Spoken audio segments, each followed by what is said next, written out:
How bizarre.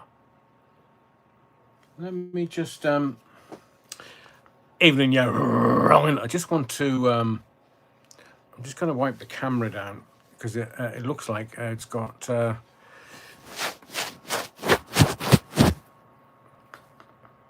makes it even worse. How bizarre. Hang on. Let's do that. Let's do that. Let's do that. How utterly bizarre. It must be the reflection of the sun. Anyway, evening, yeah, wrong. We're in early tonight because we've got lots to talk about, lots to get on with. So we'll talk about parish notes in a moment. Welcome to, yeah, it must be the glare. How utterly bizarre. So welcome to Live 197 this evening. Normally we'd start these at 7:30, but for those that like to be in early doors, which includes Les Griffiths and Paulie Gallieri. Evening, Paulie. Evening, Rev. Yeah, utter wrong, and hope it's been a good day. Yeah, it's not been bad. Do you know, that yappy little feckin' thing, it's never yapped once today, and yet I start live and it starts. It you know, it must have insecurities. It must want to be famous. No, I was going to say that, but I can't. No, I'm not going to tell you what I was thinking. Paulie, welcome to the body of the kirk. Yeah, wrong. Stuart says, evening, Rev. Looking forward to another Simon, as usual. Love the new thumbnail. Glad to see you didn't forget the Battenberg. Never forget the Battenberg, Stuart.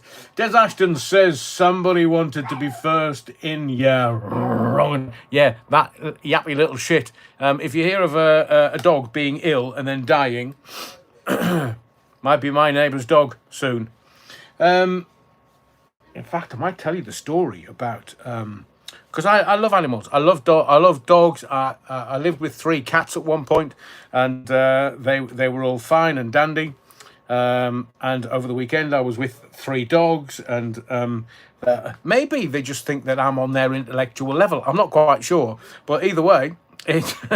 Animals just kind of flock to me, almost Dr. Dolittle styley.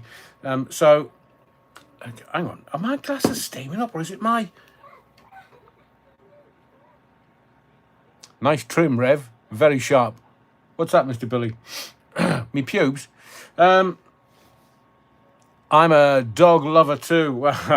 Don't tell the police, you can get arrested for it.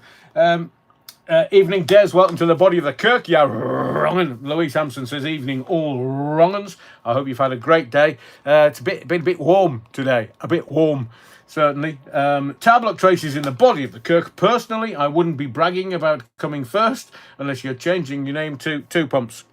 1 pump.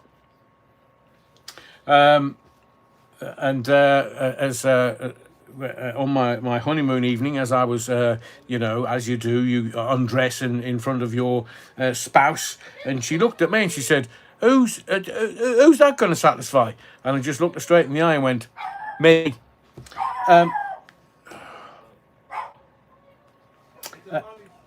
Soul Rebel, good evening, Adrian, and you utter wrong'uns. Pass the Battenberg on peckish. Oh, you can have a full loaf. Is it a loaf or is it a cake? You can have a full Battenberg. Yeah, wrong'uns, Soul Rebel.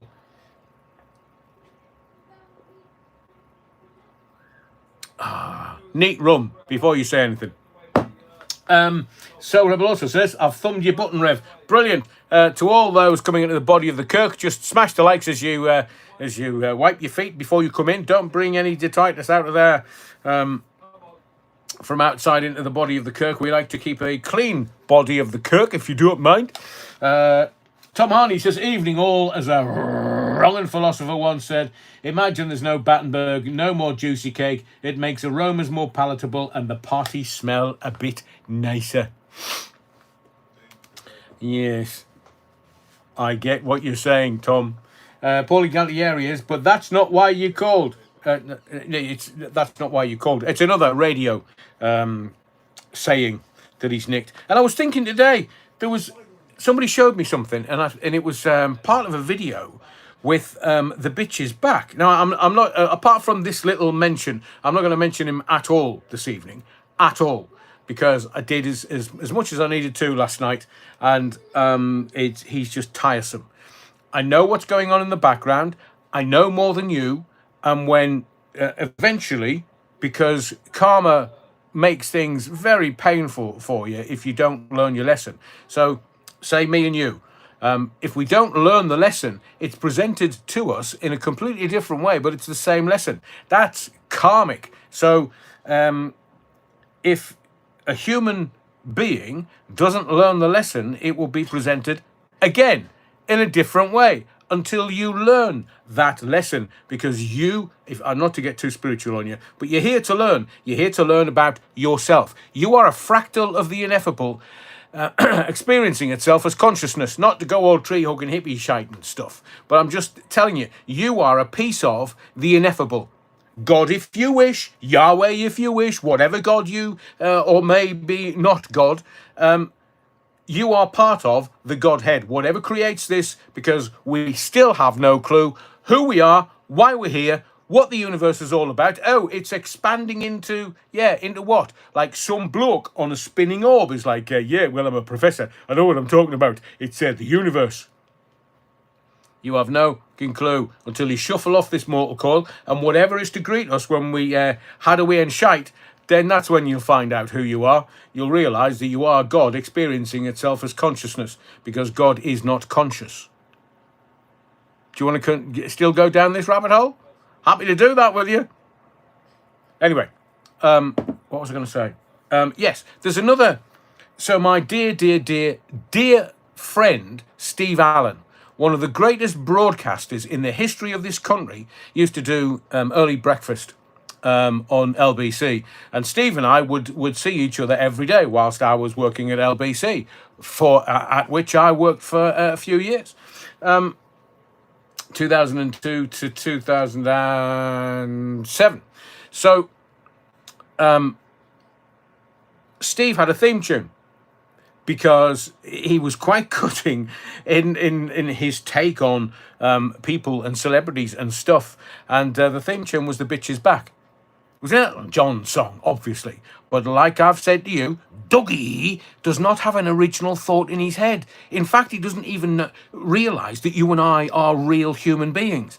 So he just takes, like a magpie, just nicks thieves, in my view, and this is evidence that Steve Allen, when he did the early breakfast show on LBC for decades, used "The Bitch Is Back" as his theme tune. And fan my brow, Dougie is using it to make it out like he's Steve Allen.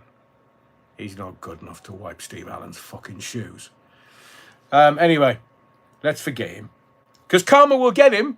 I'm telling you, karma is coming his way. And people are saying, "Oh, Adrian, can't you leave him alone?" I'm just telling you.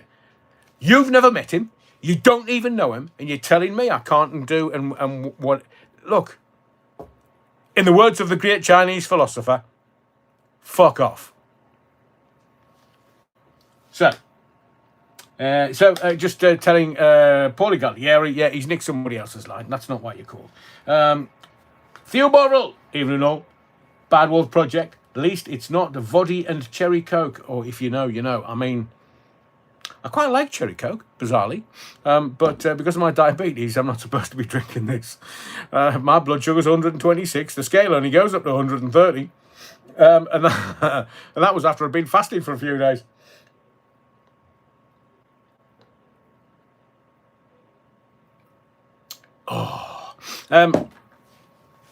Honestly, my blood sugars will be through the bloody roof tonight. Darren Bradbury, you wouldn't sit down with 3 dogs and 4 pints of beer.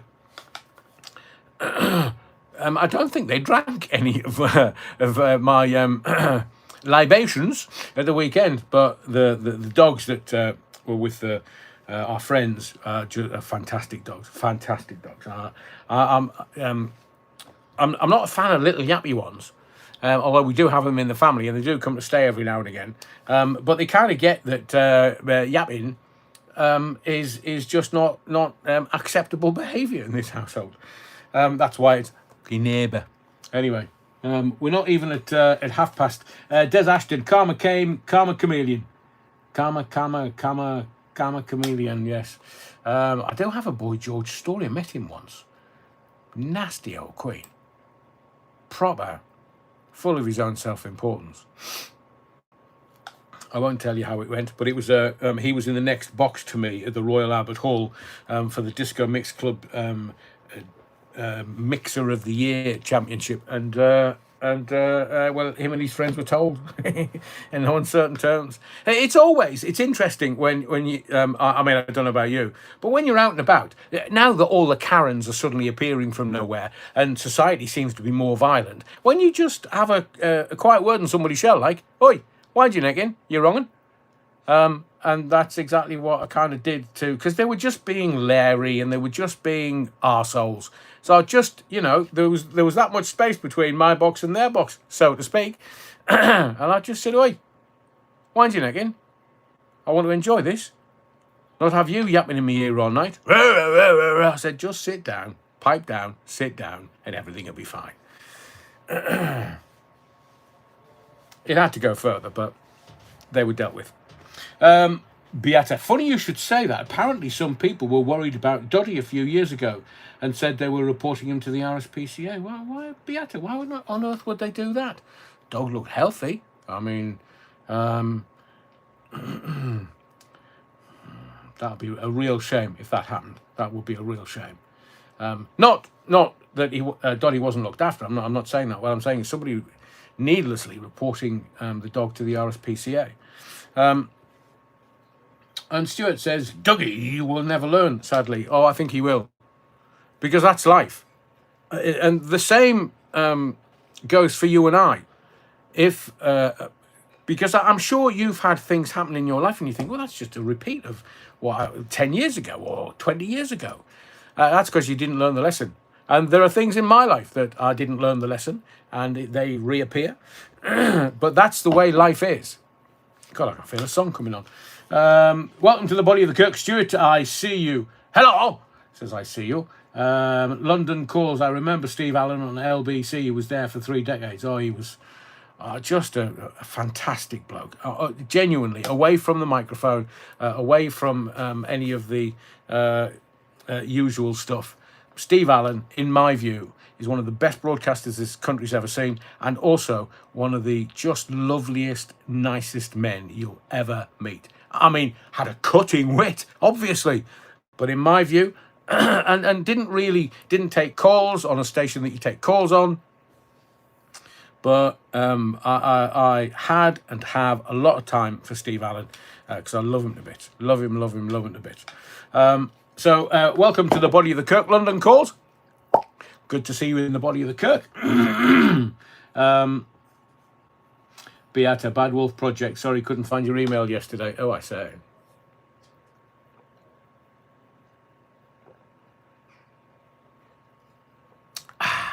That works. And don't worry to the regulars. You can't see my lips move. Darren Bradbury, karma gets everyone. Absolutely. I mean, whether it's karma or karmic or some other force, universal force, who knows? But we are here to find out who we are. And I know exactly who I am, which is why they don't let me out in public on my own. Tocker 69, evening, Adrian, and all you utter wrong-uns of the Kirk. Les Griffith says, oh, his She's Back vid was disturbing. I didn't see all of it, Les. I refuse to watch whole videos. But there are people in the background that just kind of say, have you seen this? Have you seen this? Have you seen this? And I think it's primarily because they know that I know him. And they know that I know more than I'm letting on in the public domain. I do. I'm not going to go any further. I'm not going to give you any clues. But who did Karma? Is it Karma Police? Who was that? Peter Sadler, evening, Adrian, everyone. Evening, Peter. Welcome to the Body of the Kirk. Yeah, wrongin'. Cool, blimey, you're all in there tonight. Control Alt Delete. I used to follow the convicted stalker for a while before he went inside. However, I really didn't like the way he used to rip the piss out of Harvey Price. Nobody has to do that. His mother is, how can I put this gently? I worry for Harvey. and I'm not a fan of Katie Price. I'll just leave it at that. But I get what you say. N1AFE, 4,000 wishy-washy emails. I love a bit of harassment. I do.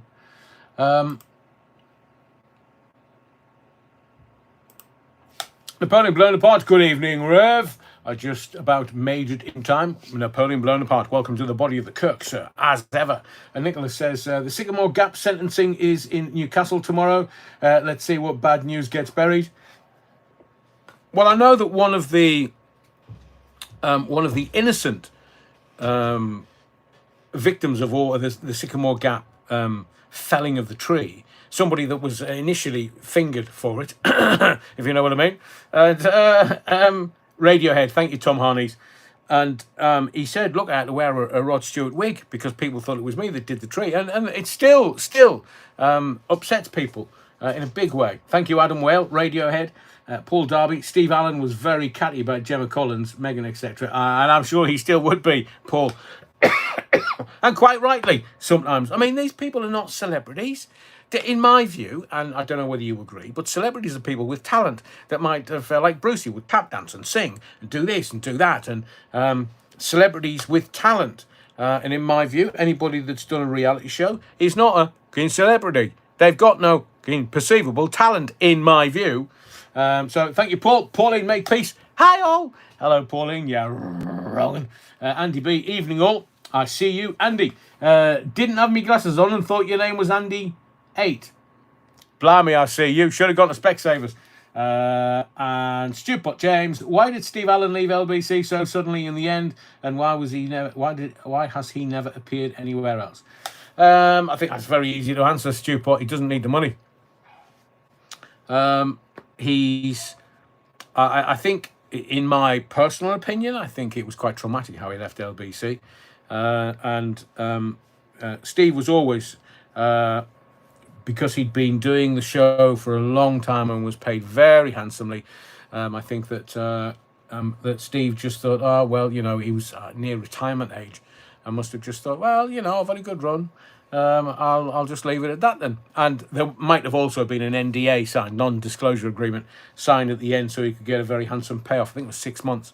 So he's got a nice payoff, signed an NDA possibly. So he's just gone off, and Steve wouldn't have wanted to work at any other radio station other than LBC. He loved LBC. He loved working there. He loved the staff and everybody that worked at LBC because it was such an exciting place to work.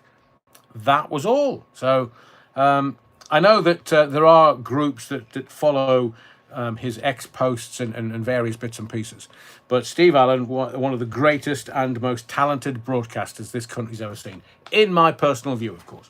Shane Hall says, I agree, Katie and Gemma are very tacky. Oh, I saw a picture of Katie Price the other day. Oy, oy, oy, oy, oy. And some men say they find that attractive. No. For me, it's not about... I've dated some very beautiful women in my past. I've dated lingerie models. I've all kinds of bits and pieces that I don't need to go into. And I always found that the more real a person is, they don't have to use their looks. And it's just Katie Price is just not my kind of woman. There's too much plastic in there. There's too much Botox in there. I've seen her video with what's his face, and it was like, oh dear, really.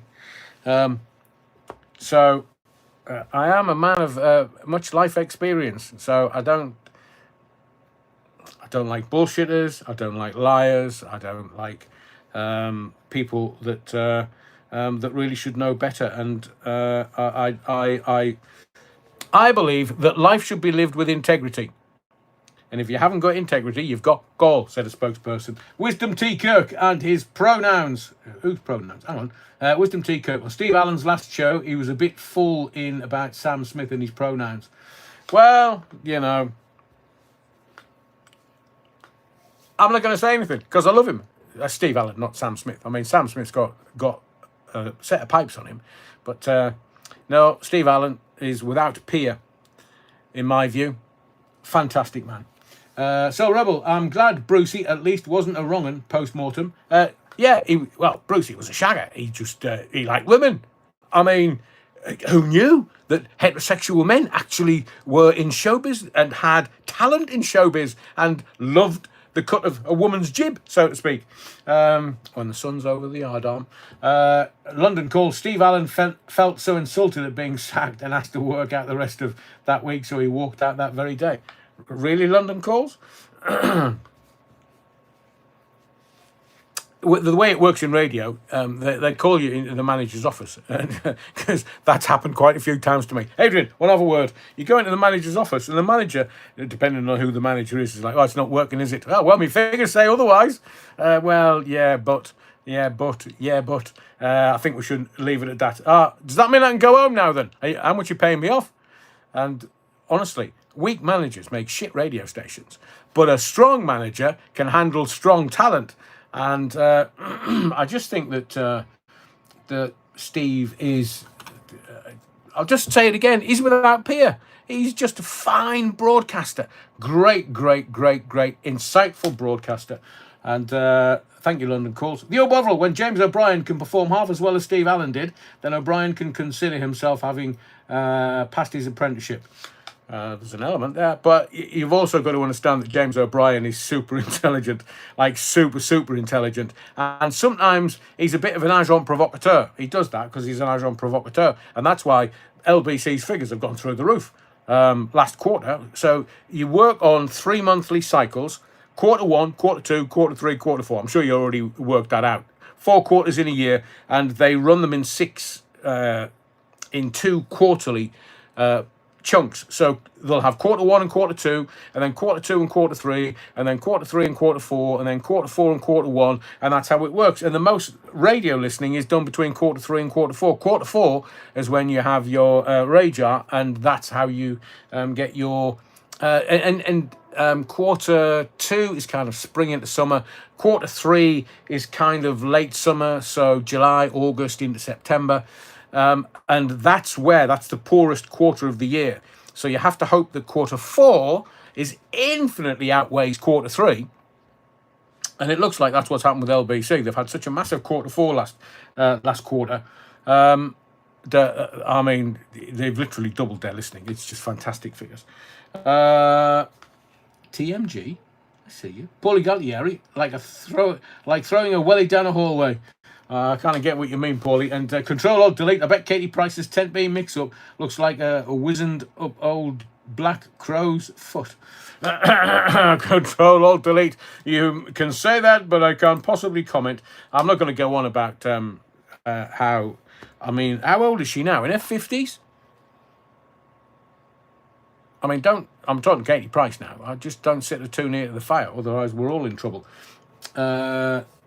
Interesting Soul Rebel. Not a fan of James O'Brien. No self-awareness.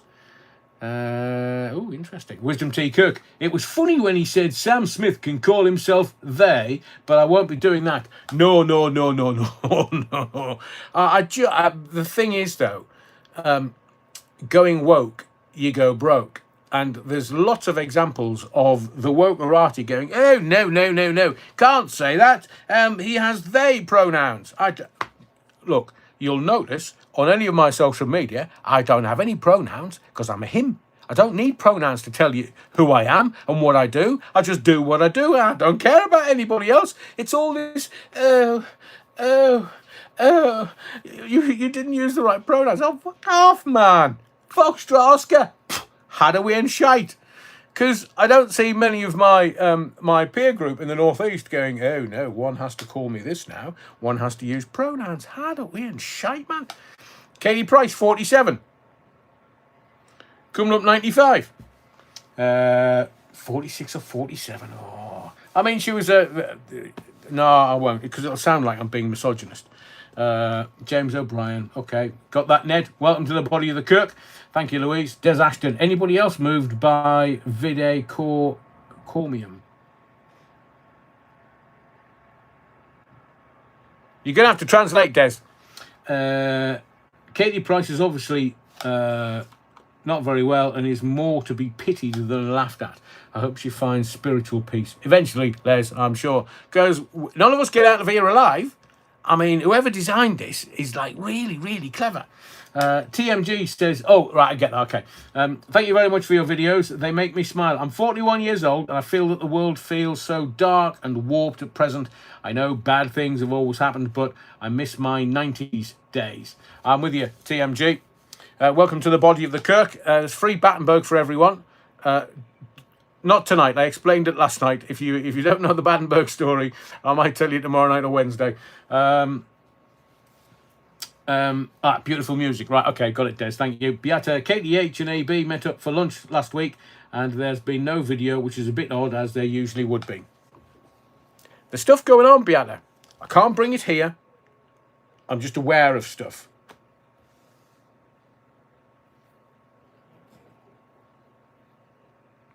I mean, he's still got at least one court case to deal with, and other stuff.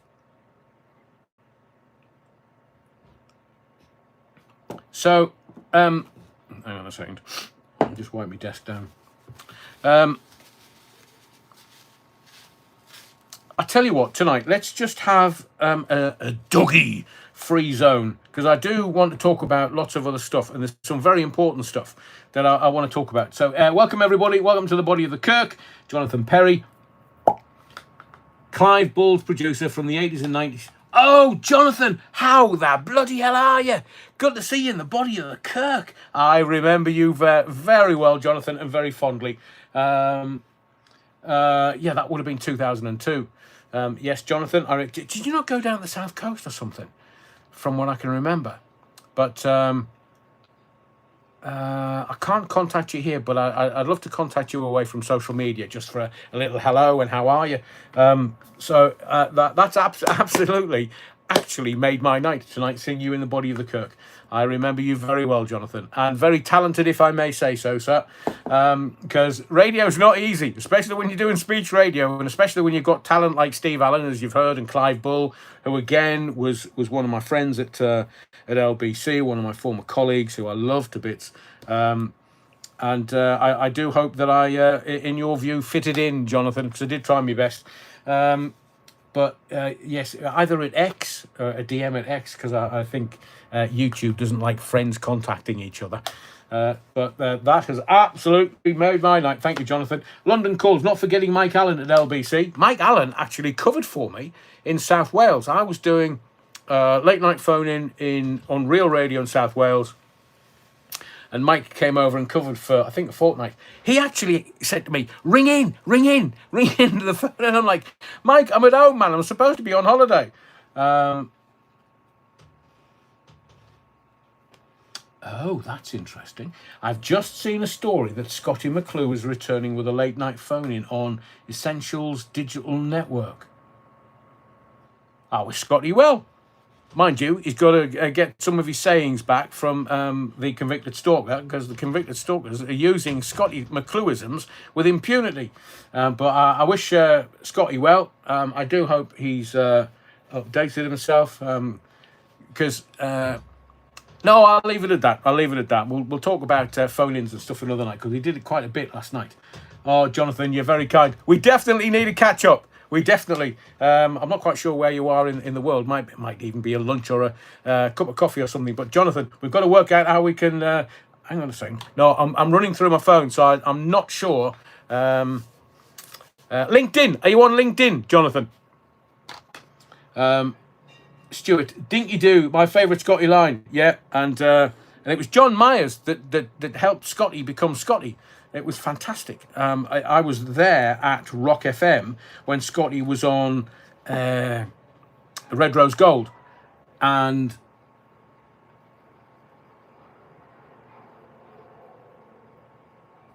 Bad Wolf Project, yeah, utter wrong, and you can say that, but I can't possibly comment. So, forgive me for trying to set up some lunches with old work colleagues, but I don't know whether anybody in the body of the Kirk has seen Viv from Darlow recently. She was one of the original parishioners on the channel and has been for quite a while.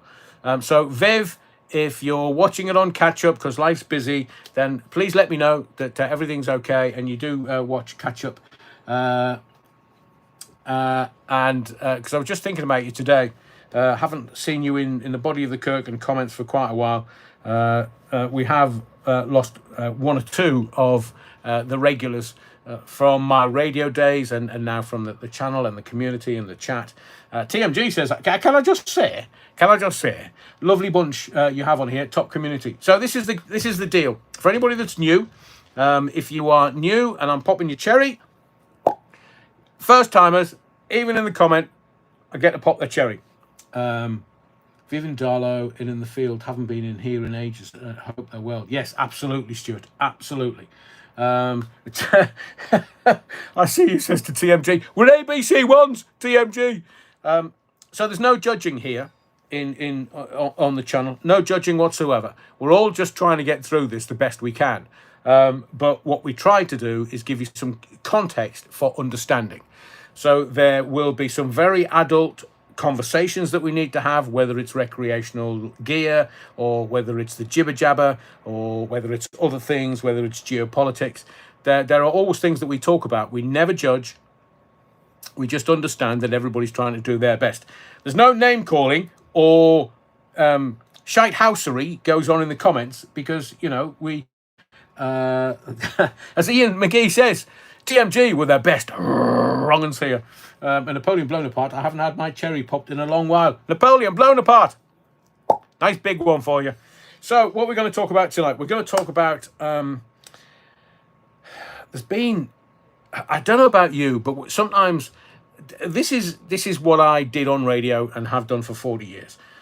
Sometimes there are stories that I can neither get my head around, that I can't bring myself to talk about. But there was a male and a female up in court today, Constance Martin and Mark Gordon. And I think I'm going to leave that, but I want to make you aware that I am aware of the story. I am aware of the detail. I am aware of, but it literally makes me feel sick to the pit of my stomach. They've been found guilty of gross negligence, manslaughter over a baby's death. They're now saying that Mark Gordon is a psychopath. Well, too late.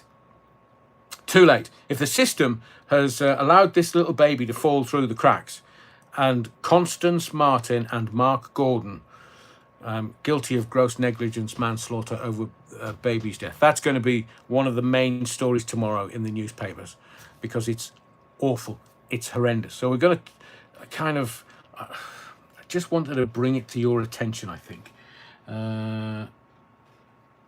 Elaine Smith. Elaine, look, I'll be really fair with you. I said I didn't want to do more Dougie tonight. But if people are mentioning it in the comments, then I will respond to that because that's how this channel is.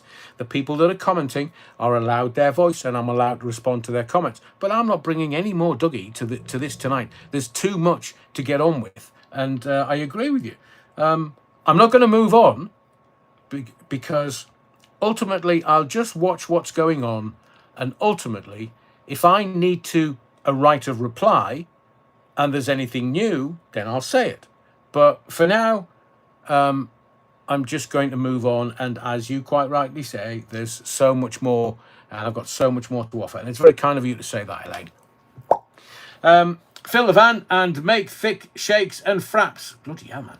Sitting down to a huge serving of poutine, smoked brisket, cheesy fries. Oh, you tart.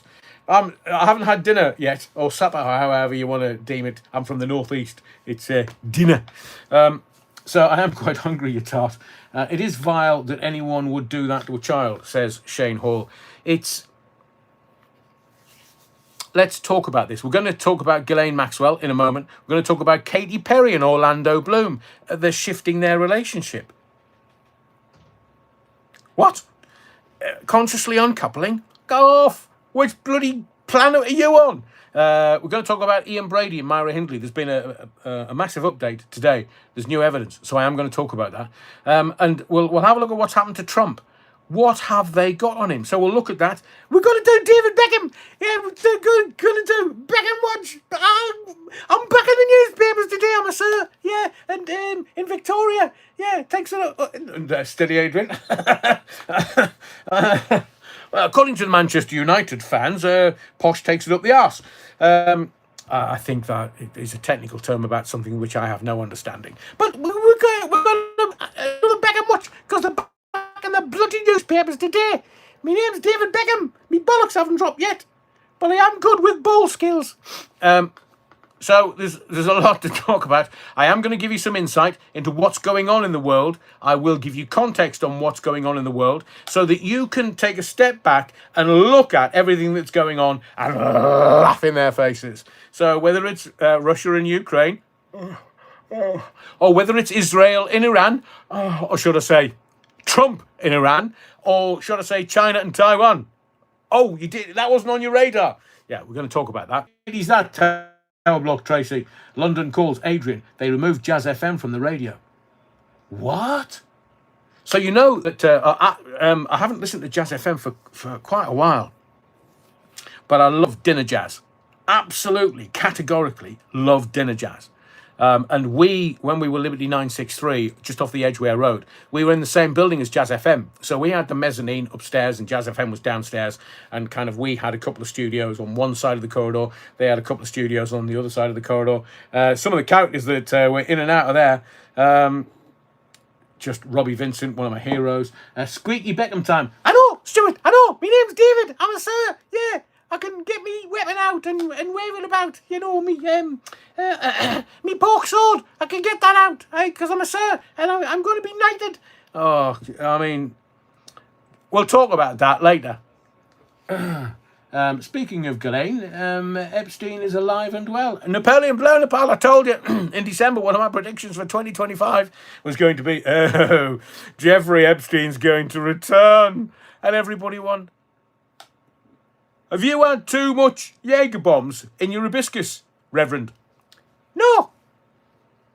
Des Ashton, evil, evil, and more evil. So why don't we all look at the good that exists and manifest more goodness and empathy? My name's David. I'm David Beckham. I'm a sir now. Well, Peter Young. Oh, yeah, exactly. Jazz FM legend. I'll tell you what, London calls. Who was the girl? Was it Helen Mayhew? She used to do dinner jazz. One of the best radio voices. I think she went over to Radio 2 for a while. I'm sure it was Helen Mayhew did dinner jazz. Fantastic. I mean, if ever we had guests round and we were kind of cooking and making dinner, when I was in London, we would stick dinner jazz on. And the fact that Jazz FM is it still going? There's so many different Jazz FMs on the internet now. Yes, Jazz FM is digital only now. Thank you, Stu Pot. I loved working in the building with them. I did try and say to them, yeah, lads, oh yeah, man, give us a go. Jazz FM, I can do that. I can do soul. Jazz was originally JFM in Manchester. We had one of their presenters, Barry David Allen. Bad Wolf Project, steady. Him, not you, Phil, of course, Soul Rebel. And I remember him, Soul Rebel. What an utter loon. And Les Griffith says, could it be young Bex has distanced himself because of what may be about to be revealed about Diddy's guests? Les, no flies on you tonight, is there? Hello, my name's David. I've had awards from the World Economic Forum in Davos, and yes, I've been to the Freak Offs. Yeah, rockin'. Me and Vicky, Lady Vicky, we've been to the Freak Offs. We've been to Diddy parties. Oh dear, I'll need to get my pork sword out again. Just don't do it with a bottle in New York, said a spokesperson. Otherwise, I'll have to cut chapters out of books. Phil Levan says, it was Keith Bennett, of course, Phil Levan. The kid's mum was tortured by them. The caring, understanding 90s types. I know. Les Griffith says, Adrian, if only I could post more. Les, send it to me. I'll code it and I'll be able to get it out, so to speak. Not what you're thinking, but you know. So Les, go on, email me. You've got my email address, you're wrong. So today was a tough day, and you could tell by the way that the journalists were reporting it on the BBC. Now I know the BBC is much maligned, but it's this. The thing that I don't understand is how a mum of a baby could allow her baby, she's now being found guilty of gross negligence manslaughter over her baby's death. How can she allow that? A mother. Now, the only reference point I've got is my own mother. She loved me to bits. So, you know, mummy's boy, daddy's girl. And it's beyond my comprehension. Sometimes I'm as thick as pig shit when it comes to some things, and I can't emotionally deal with. I mean, we've had, you know, little Victoria Columbier. We've had lots of babies be killed by. It's in these cases where it's a open and shut case, guilty of gross negligence manslaughter over a baby's death, that I would bring the death penalty. I would bring Axel Rudabicana. He's kicking off in jail again. He's threatening his warders, and they can only open his cell door when there's 5 warders there in riot gear.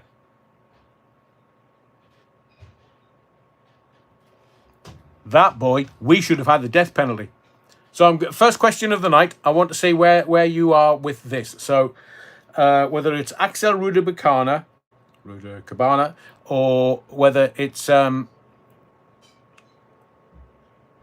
parents of a child found guilty of gross negligence manslaughter. Should we have the death penalty for certain crimes in this country? 1 for yes, 2 for no. 1 for yes, 2 for no. And I would even go as far as we need to create, without any hesitation. Paul Mabley's obviously saying no. Les Griffiths says yes with caveats. I understand that. But if it's an open and shut case, Axel Rudabicana or the parents of this little baby, they're guilty in a court of law by jury who've heard all the evidence, and then the judge should be allowed to be able to sentence them appropriately. So everybody is just saying yes, for certain crimes, bring the death penalty back. So Rebel says, was his mum Winnie, loved her, everything. Every time the suggestion of Hindley being released, she'd go on TV and relive the pain to keep the bitch inside. I am going to talk about Brady and Hindley. So let me get to that, because I think Hindley died years ago, and it was Ian Brady only died in 2017. Bad Wolf Project says, or were they? Both Hindley and Brady were huge fans of LSD. A spaceship could land in the car park of Lidl and they wouldn't notice. Dale Steele says no. So there are people who, and I think for those that are saying no, I said earlier in the live, it's not a judgment. It's not a judgment take. But is that because you're worried that there could be mistakes made? You know, whether it's hanging or firing squad or lethal injection. What did Jackie say? Jackie Glasgow says, 2, not with this government in power. They're cancelling juries, aren't they? Good point, Jackie. Good point. So I think the mainstay of the responses are yes, but some people are erring on the side of caution with a no, with caveats. But Les Griffith says, I'm against hanging. Paul Mabley says, would you be able to throw the switch, pull the release lever, push the syringe? In certain cases, Paul, just give me a knife. I'll take their life. I wouldn't give a flying. When it comes to babies or little girls in Southport, in fact, I'll tell you what, don't give me any weapons, I'll do it with my bare hands. I'd pull the hanging trapdoor, the switch, and I would have no conscience about it. None whatsoever. I'd do it with my bare hands. Or the female of the species is more deadly than the male. As much as we lads can go, yeah, wrong. The women are infinitely more cruel than any man. So when it comes to babies and little girls in Southport, I'd let the female of the species, I would open the door, put the person in that needs to be dealt with, and put 20 or 30 women in there and say, right, girls, do whatever you want. I'm telling you, women would be infinitely worse than any man, because they'd barely keep them alive and then go back in for seconds. Darren Bradbury, everyone who put 2, I'd put in jail. Ooh, lively, Darren. But I can understand this. So let's have another question. The majority, I would say 96, 97% of the respondents were, yes, bring the death penalty back. But I'm going to ask you an extra question to follow on from that.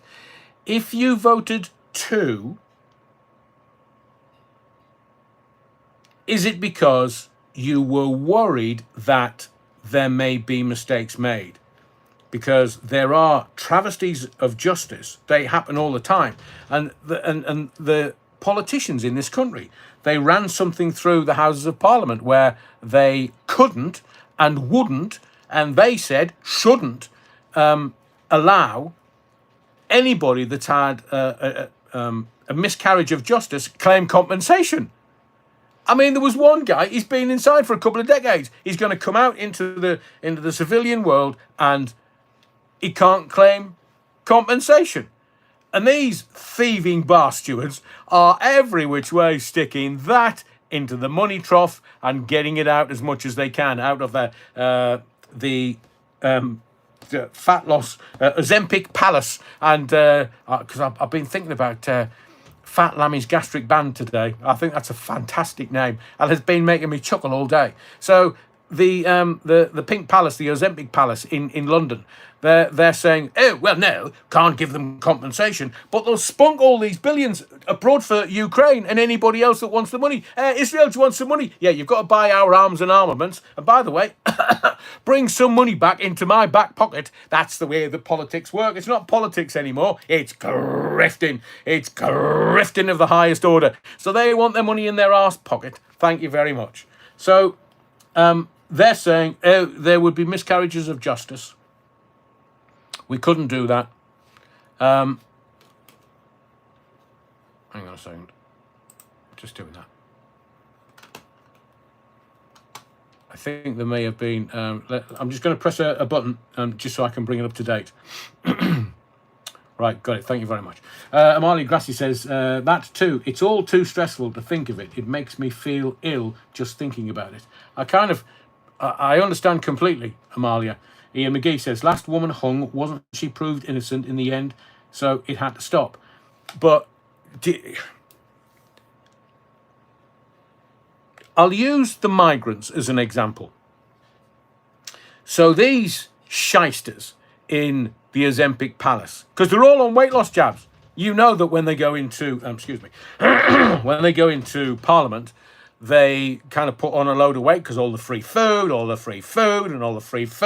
and then all the alcohol on top. Yes, I'm an MP. Do I get a free glass? Thank you very much. Yeah, all of that malarkey.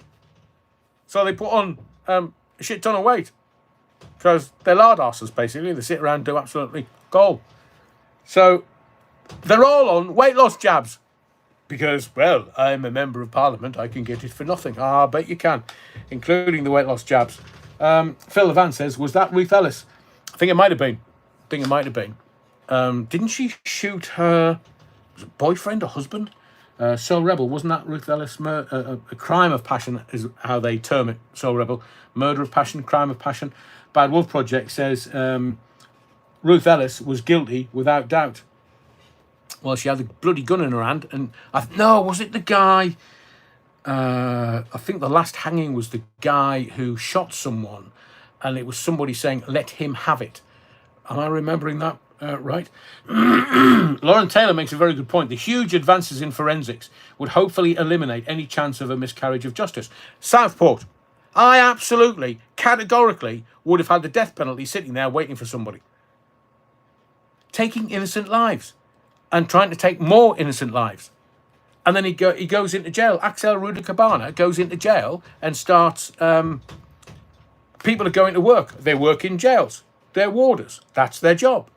And they're trying to attack them so they can get a reputation. So that Either people stay away from them, or for whatever reason. It doesn't really matter trying to work out the mind of somebody like that. But I would have had the death penalty sitting there without any hesitation whatsoever. And do you know what else I would have it for? This. I was going to give you an example in context. And this is the example in context. And it's this. The migrants coming into this country, they are in the black economy, which is worth billions, hundreds of billions. They're in the black economy as seemingly takeaway delivery riders or riders mostly. And then the government goes, oh, no. What we're going to do is, we're going to stop all this. We're going to stop all this. And, we're going to give them digital IDs. That'll stop that. Yeah, we're not going to have them doing that in the black economy. No. But it was the management of the narrative in the newspapers that got you to respond in the way that you have, in how they have been managing the migrants and what the migrants have been doing. But I will tell you this as an aside, because the government is managing the narrative. It's as simple as that. So the reportage that goes into the daily newspapers is there as propaganda. It's not there for any other reason. It's propaganda. So they fill you full of shite, a bit like rhubarb. Keep you in the dark and fill you full of shite. They want this moral indignation. They want you to rise up and go, no, we're not accepting that, you bastards. No, stop these bloody illegal migrants. And they go, right, brilliant. Let's bring digital IDs in. Oh, yeah, the cattle class, the cannon fodder, they've said, no, stop the bloody illegal migrants. Bloody thing. So they want us to, we want them to stop it. So what have they done? They've introduced digital IDs for the bloody migrants. And you know what's coming next? Not Sir Keir Starmer with Lord Ali. What's coming next is digital IDs for you, digital IDs for me. And it will be, you can go and goff. I don't need digital ID. Why? Because I've got my passport, I've got my national insurance number, I've got my NHS number, I've got bloody numbers coming out of my ears, and I don't commit crime. So in the words of the great Chinese philosopher, the Labour Party can go and fuck themselves. They probably do of an evening when they get 5 minutes spare. Portcullis House got a WhatsApp group for the gay MPs who seemingly have wives and kids. Les Griffiths says... Control-Alt-Delete says, that's mushrooms. Same thing. Mushrooms. Rhubarb. Des Ashton says, Derek Bentley, of course that was him, a man of limited intellect, was hung while the actual gunman was under 16 and was given life as a juvenile. Bentley never had the gun, and the confusion over the shout let him have it. That was the case that I was thinking of. Was Derek Bentley the last one to be hanged, or was it Ruth Ellis? Matthew Wheaton says, I agree with you. Mephistopheles says, Epping Migrants Hotel yesterday. It was all kicking off, from what I can gather. TMG says, I've always supported Labour.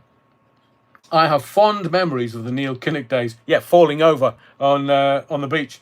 I've been totally disillusioned with this party for a few years, but it is even worse now. That's why Jeremy Corbyn's coming out. Not out, just out. He's come out and said, I've got me Sultana with me, so we're going to start a new political party. Yeah. I mean, he had over 600,000 members in the Labour Party when he was leader. And then that deviant that is ruining the Labour Party, they've now got just over 300,000. And Farage and Reform are not far away from overtaking them either. TMG, I saw you to TMG, same here. Two gets in a car, Craig and Bentley. Phil Levan, is rhubarb poisonous? Depends where you stick it. Phil Levan. No, rhubarb's not poisonous. It's very bitter, so you've got to cook it for a long time and put a shit ton of sugar in. Rhubarb crumble, food porn. This is not M&S food. This is proper northern food. Bad Wolf Project. Evans and Allen were the last to be hung in the UK. All right, thank you, Bad Wolf Project. Kinnock ended militant tendency. Other than that, he did nothing. Well, his missus, who's not around anymore, she shuffled off a while ago. But they went into Europe and started making a shit ton of European money. Paul Mabley, there is a rumour that the last person hung in this country was Lord Lucan. Really? Lord Lucan was well hung. I thought he buggered off to South Africa. Soul Rebel, heard the leaves are... Oh, okay, don't get that one. Only the leaves are poisonous. Thank you, Angelic Inspirations. Not the stalks. I can see the comedy opening for the comments now. I've mentioned the word stalk. Pauline Makepeace, the leaves are poisonous. Just don't put them in me tea, me hibiscus tea. That would be most unfortunate. Eats, shoots and leaves. I'd heard that about you, Mephistopheles. Yeah, wrong'un. I'm growing rhubarb. Love it, says Ian McGee. I'm sure, as long as nobody can see into your house. So, the government manages the narrative of absolutely everything. The newspapers are bought off. I'm pointing over there because I've got a whole pile of newspapers. The newspapers are bought by the government with advertising. It's really simple. How many times have you bought a cruise from the back of a newspaper? Me neither. How many times have you bought, walking shoes from newspapers? You might have gone, right, yeah, okay, I'll buy them off Amazon. Or how many outdoor corner sofas and tables have you bought from the advertising in the back of the newspapers? Quite. So they have this advertising, and it's nonsensical advertising. I don't know anybody that's bought anything, as we said about Billy Connolly a couple of lives ago, in the big boot, sitting there with both feet in the big boot while watching the telly. It's honestly, I think they just wind people up. Not buying that shite for that price. Oh, you can have 10% off. Oh, yeah, mate, man. I'll just keep me money in me back pocket, bit like an MP. Napoleon blown apart. Gooseberries are scary and disgusting. I bet sucking on 15 gooseberries. Why do gooseberries or goosegogs look like the scrotal sack? I mean, I look at it and think, that's not something that I'm thinking, I need to put that in my mouth. Not to put you off your dinner, of course. TMG, did you hear about the constipated mathematician? Yeah, he worked it out with a pencil. Brilliant. It was the constipated... Was it proctologist or mathematician? Anyway, Tarblock Tracy. Rose hip wine, anyone? If it's going free, bring it into the body of the Kirk, Tarblock Tracy, and we'll pass it round. I think it might cure everybody's constipation. Manda Sky says, they're lovely if you let them ripen properly. What we're talking about here? Two gets in the car. Ruth Ellis was the last one hanged by Albert Pierpoint. Sounds like a good northern boy. Albert Pierpoint. I do, as you can tell by my reaction, I hate anything to do with little ones, with the kids, the bands, and the elderly. And like the little girls in Southport. I would have no conscience. I'll take over Albert Pierpoint's job. Not a how can I say this? I'll just tell it like it is. Straight as. I wouldn't give a flying fuck. That's it. If they've done the crime and the reward is on the statute books, come here. Just put this noose around your neck. I'd kick the fucking chair away. See? Tourette's kick in. Because I just can't. Gooseberries, goosegogs, Manda Sky. I just can't. A baby, man, a baby. So that's what I was going to say. The add-on, the addendum to this whole conversation is that I would have the death penalty on the statute books for the illegal migrants that come into this country and then go on a raping spree. One illegal migrant landed, and then for the week after he landed, 4 separate sexual assaults and or rapes. 4. So I would just... it's about the message and the optics. You would have to say to the rest of the illegal migrants, you come into our country and you are causing the women of the indigenous population into fear and alarm. This is how it goes, lads. You come here and you do anything and you get found out, the hanging is waiting for you. And there's a whole fucking queue of men wanting to pull that particular lever, because how can we not have safe spaces for women in this country? How can we not? And how can we have delivery drivers knocking on the door, and I mentioned this last night, knocking on the door of females who've ordered some food of an evening and they work out that there's a single female there? Unacceptable on every conceivable level. We have to have, and this goes for trans, we have to have safe spaces for the women of this sceptred isle, whether it's young girls, teenage girls, older women. Female spaces, they are both sacred and need to be safe. I'm not interested in excuses. I'm not interested in them, me no speak English, me no speak English. Well, mate, there you can go to a swimming pool. It's called the English Channel. You'll fucking understand that, won't you? Yes. Yes. Right. Dinghies can go back that way. And now that they're fucking French, I mean, they're spineless, the French. Spineless. That's, look, if we need to go to war with anyone, and they're saying, oh, well, you know, we're going to go to war with Russia within 5 years, my hairy backside. My hairy arse. I wonder if rhubarb has the same effect as Battenberg asking for a friend. Honest. Ian, don't smell as nice as Battenberg, let me tell you.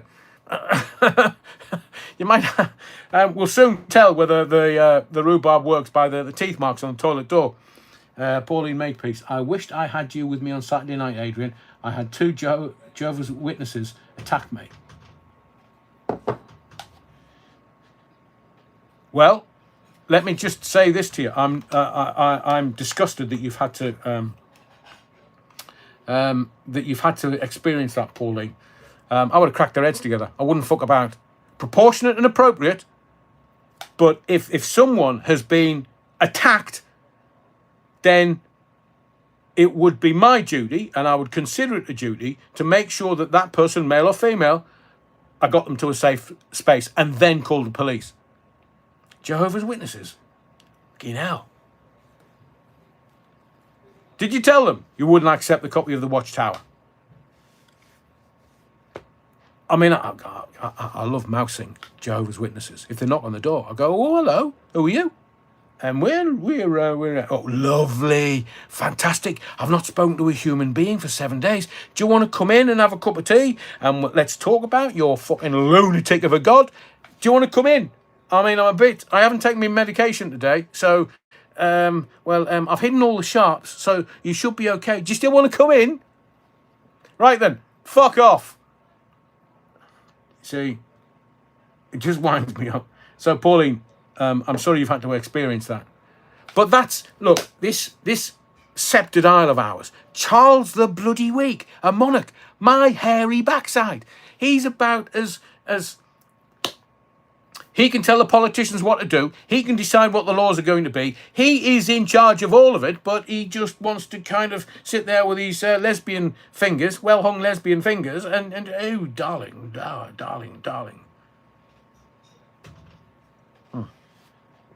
Nearly spilt me hibiscus. What was known as Toy Town Techno Smarties, Trip to Trumpton, etc. Okay, thank you, Bad Wolf Project. Alan says, I'm surprised vigilantes aren't running around the streets. People have no balls in the country. Because Starmer, the harmer, was very clever. Very, very clever. They use psychologists. So they'll say, oh, they're right-wing thugs. Well, Jehovah's Bloody Witnesses, man. Seemingly their God, up there, wherever their God is, they attacked Pauline Makepeace. Pauline, I hope you referred that to the police. Fucking hell. Just makes me angry. Proper. But, in the martial arts, they do say the man that angers you controls you. So that's why a lot of martial artists of any standing just go cold. Ice runs through their vein. You've just got to get in, appropriate, proportionate, but take the threat away, either from yourself or from somebody else. Immediately. Don't flim-flam about and go, well, I'm a martial artist, No, sorry. Deal with it. Appropriately, proportionately, and effectively, immediately. Negate the threat. Immediately. and take all this bullshit Hollywood fighting out of it. MMA can't even fight the way we're being trained. I'm not going to go into the detail of that because it would be irresponsible of me. Join a ninjutsu organization. You'll soon find out. Stefan Kisko comes to mind. Says Alan 546. Okay. Napoleon Blown Apart. Yes, it was a great book. Victor Kayam. Loved the product so much. He's dead now, you know. So I do believe that if we have strong parameters in this country, everybody knows the laws that they live by. Now, it's the namby-pamby pinko liberals. Oh, you can't do that. No, you can't. Under any circumstances. Oh, here, mate, stop belly aching. How do we enshite with you? Look, Pauline Makepeace had 2 Jehovah's Witnesses attack her on Saturday night. So what we're supposed to do? 3 Hail Marys and forgive me, Father, I have sinned. No, religion, it's the scourge, a human scourge. Religion should not exist in, and I've told you this before, Galatians, not to go down this route and any deeper, it's just as a reference. But Galatians chapter 4, verses 18 to 22, it says that Abraham and Ishmael didn't exist. You know what that means, don't you? Correct. No Abrahamic religions and no Muslims. No Muslims. None whatsoever. None. Gone. Finished. It's in the Bible. So, if the Jehovah's Witnesses want to come into my house, do you want to talk about shit? Because we can get it on, bonny lad. Oh, you brought a minder with you, have you? That fucking inept. Oh, we're still on rhubarb and custard. I think the Bad Wolf Project needs feeding. So sorry if I kind of get a little aerated, but it's not a sort of passion project at all. It is that we in this country need to have people, our leaders, whether it's Charles the Weak, but King Billy, when King Billy gets on the throne, Harry's done, finished, gone. You wanted to go to Monty Shit Show? Ah, right, okay, mate. And you're, no, I'm not going to call her names. She's bad enough as it is. Had 2 lads asking to mind my car while I was shopping. Told them no, I've got pit bulls in the car. One lad says, can they put out car fires?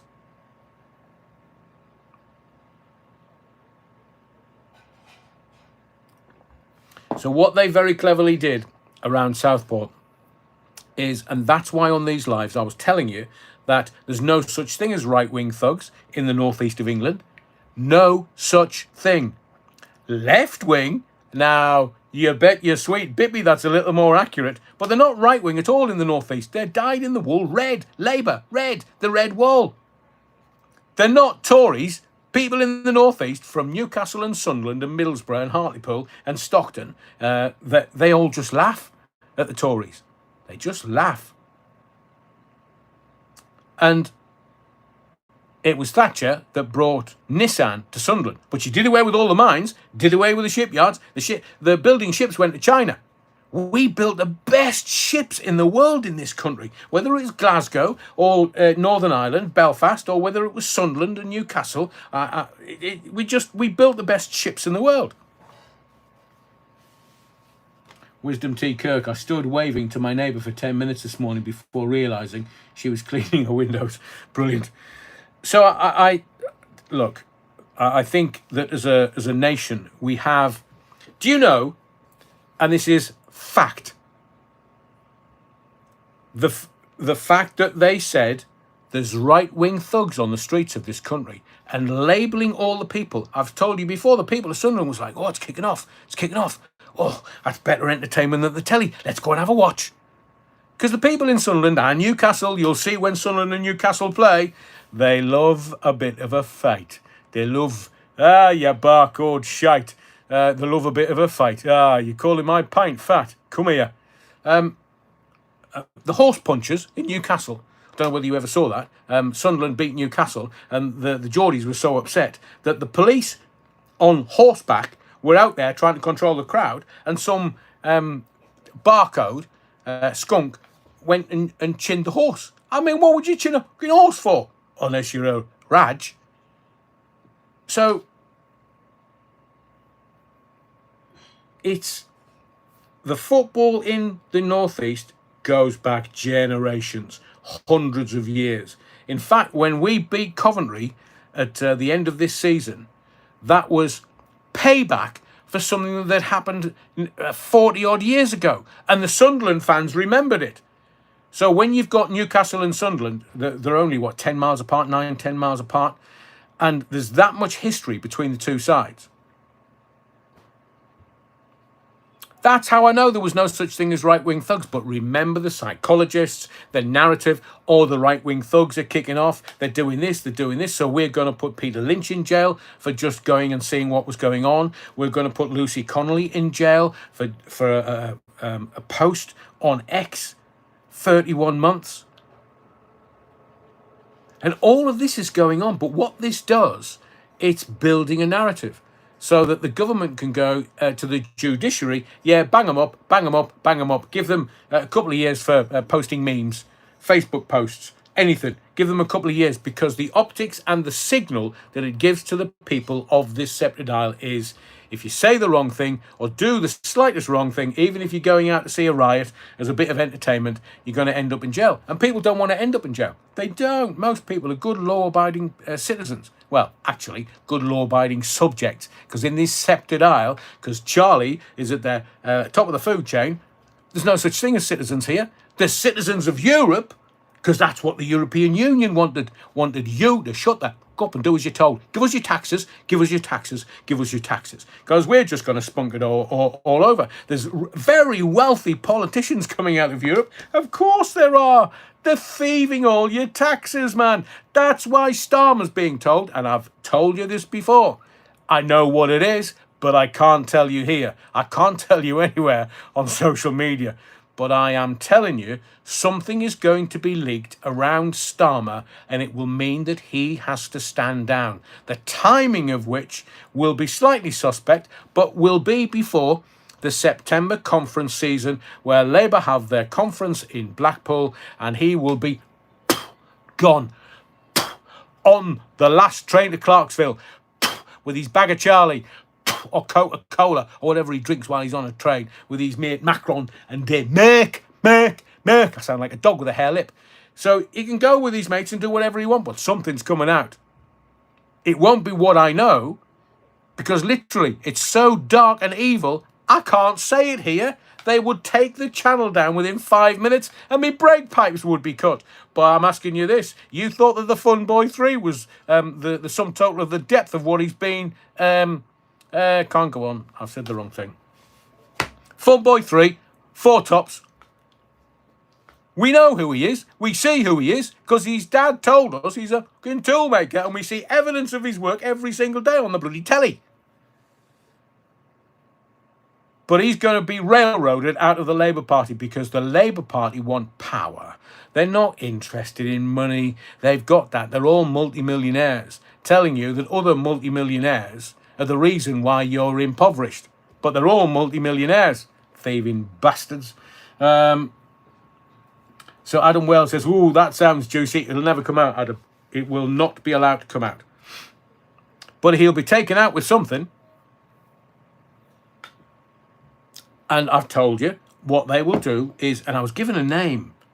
Was it Clive Lewis? Clive Lewis is an MP. Now, the person that gave me the name, I trust implicitly, because their insight is amazing. And they said to me, have you heard of Clive Lewis? And I was thinking, is he a cricket commentator? I'm being facetious. But I've said to you that Yvette Cooper will be given the prime ministerial ship as steady hands whilst they get to conference and while they steady the ship. Because I think there will be a rejoicing in this country when Starmer goes. He is going to go. He's not going to make a full term. He's not. I've said to you before, what have they got on him that makes him do as he is told by WEF, the World Economic Forum in Davos? What is it? So, he's gone, he's finished, he's done. But the Labour Party will still use that narrative. Oh, the right-wing thugs. no such thing in the northeast of England. And I used that as an example. So unless we can have... So that's what I was also going to say. This country has never, never, never, never, never, never, never, never, never, never, never, ever been defeated in war. Ever. This country, we've had wars galore over the last couple of thousand years. And every time we fought, we defeated Napoleon. The French, I've told you, they've got no backbone, the French. The Germans, well, we gave them a kicking a couple of times. 2 world wars and 1 World Cup. The old enemy. Because we've got raged people. We've got the Scots, the Celts, the Welsh, the Northern Irish, who, you know, they're not ginger, they're just rusty. Because they live, I mean, they don't call it the green grass of home in Wales for now. It rains all the time in Wales. Beautiful as it may be, because I've lived there. Romans and Vikings kicked our asses, did they, bollocks, Rich? Are they still here? And let me be clear, the Scots, the Welsh, the Northern Irish and the English, when we are together as one, nobody but nobody. The Romans were scared shitless of the Scots. They couldn't work out, they were all rags, they couldn't work out what they were saying. They're all bloody Italians. All leather shoes and no backbone. So the Scots just Hadrian's Wall. They built it to keep the Scots up there, not to define England. We've never ever been defeated at war against anybody. The Vikings had a weird shite, man. They came down to York, called it Jorvik, but eventually we regrouped. If you want to go back to Athelstan, that's 1100 years, 920 odd. 926 possibly. Athelstan beat everybody. He was undefeated. And for the last 1100 years, that's possibly more like it, we've never ever been defeated. That's why we've got the best army in the world. The best, bar none. Our special forces, they laugh in the face of danger. We've got the best army in the world. Fact. The Americans, they're all on speed in the Air Force to get their response times, reactions a little quicker. They all think they're bloody John Wayne. And the Brits just go in and go, ha, really? Welshmen always carry Velcro gloves. What? Of course, I just got the gag. Thank you very much for that. Alan says, lost the empire for World War II, though. Only because the people at the top, like our empire, that's mine and yours, our empire was the biggest empire the world's ever seen. Call it the Commonwealth now, but the biggest empire the world's ever seen. Bigger than the Romans, bigger than the Vikings, bigger than the Ottomans, bigger than the Turks, bigger than anybody you want to name. We are the supreme fighting force on planet Earth. In fact, we could legitimately say that we are the best fighters in the universe. That includes the Marvel universe, before you start. Just seeing that Epping Affair, still Antifa turning out for trouble. Wisdom T. Kirk says, don't mess with Guernsey. Nice ice cream. Echo Bunny Woman. Oh, good to see you again, Echo Bunny Woman in the body of the Kirk. I think Russia might argue who is best. Well, they can't be that clever, Echo Bunny Woman, because they lost 20-odd million men in the Second World War just taking on the Germans. And we spanked the Germans' arse. I feel a fucker gag coming on. Past tense was. Well, all right, Alan. But hang on a second. So the Iraq War, we were in that. We weren't defeated. We were in the Falklands, the Argentines. We didn't lose that. They didn't get the Malvinas back. So what we've done? Desert Storm, we didn't get defeated there in Iraq. Just name me a skirmish or something, and it has to be specific, where we've been defeated. I'm happy to be told otherwise. And yeah, we love a scrap. We love it. So, the Battle of Kursk was 10 times bigger than D-Day. That's as maybe, Alan, but we won the war. You might name a battle, but the battle's not the war. We won the war.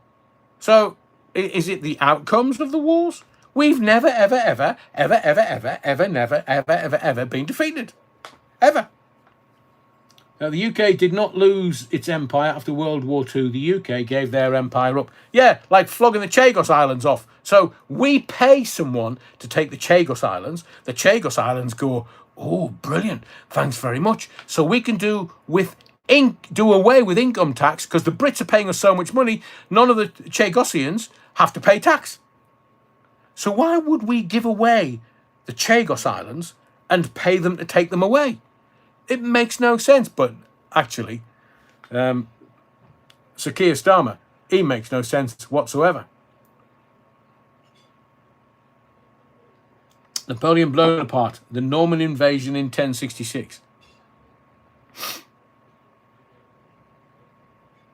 That was the battle.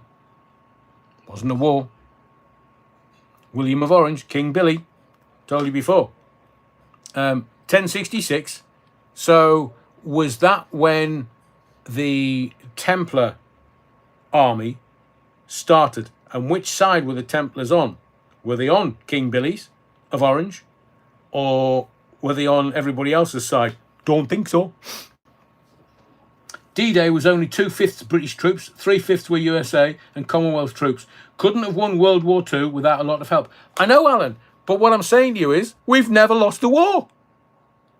Battles maybe, to and fro, ebb and flow, twice in every 24 hours. That's the tide, you're wrong.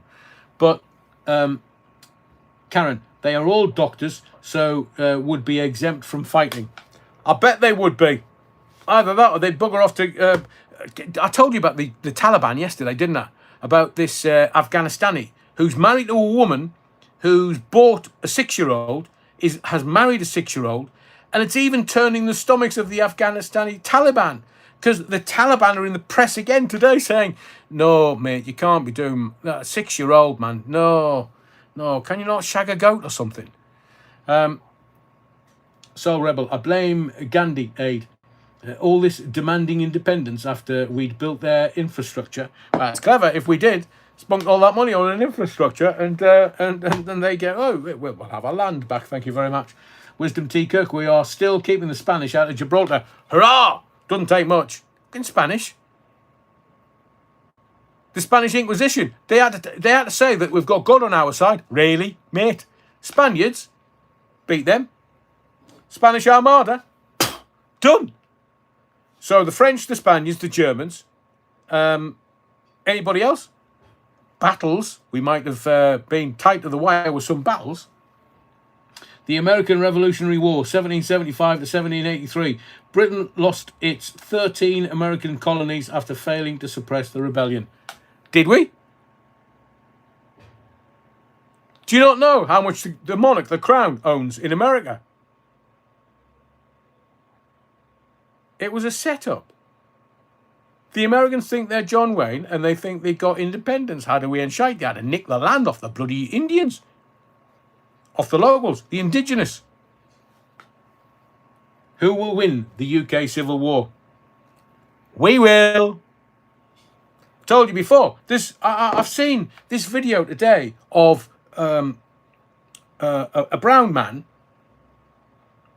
waving a gun about. It's almost like we're Johnny Big Bollocks and we know what we're doing. And the Brits, look, we, our families, our forefathers and mothers, do you notice how there was only ever one income in the house and they survived on it? Didn't go on holiday 100 years ago. They were barely putting food on the table and keeping shoes on the kids' feet. But they were down the mines. Men, our men from our communities. This is how strong and hard they were. They went down the mines. And not only did they go down the mines, it was oppressive work. And they went miles out to sea to work the seam. The seam was out to sea, under the sea. Mile down, mile 2, 3, 4 out. And it took them an age to get to the seam, to work the seam. That's not a weak country. That's not a weak community. Building the best ships in the world, the best steel in the world, the best mines in the world. Everything we did ever exemplary. Now, I'm not bigging us up because, look, some of our food's a bit ropey, but a good old roast beef and Yorkshire pud for Sunday, oi, oi, oi, oi, oi. Even fish and chips, it wasn't unhealthy if you're doing manual labour. Stutty cakes. I don't know whether you've tried those before, but... Alan says, but we and the Canucks did burn down the White House in the War of 1812. Yanks don't like it to talk about that one. I know. So they just think, oh, Boston Tea Party, it was the Freemasons. They chucked the tea in one of the ports and well, it took the Americans on, and the Americans went, well, we won. Ah, man, they're one of the weak... Look, all they've got is they have the technology, because America is so big and they put so much money into their military that they have the technology, and they try to sell that to anybody that will buy it around the world. But look, they're not fighters, the Americans. They think they're John Bloody Wayne. It's in the American psyche. They're not great fighters, but the American elite have had their country into all... Because they worked out World War II. They made so much money. World War I and World War II. They made so much money for certain bloodlines and certain families that they thought, hang on a second. Yeah.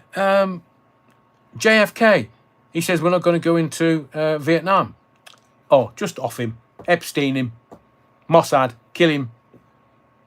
And they were into Vietnam. And they were into Vietnam and losing their youth on an epidemic scale. And was it Dickie that says, no, we're going to have to bring them back from Vietnam and Korea? Because the communists were beating them. So what they do is they use intelligence from Israel, Mossad, and MI5 and MI6 for Europe. They share intelligence, the Americans.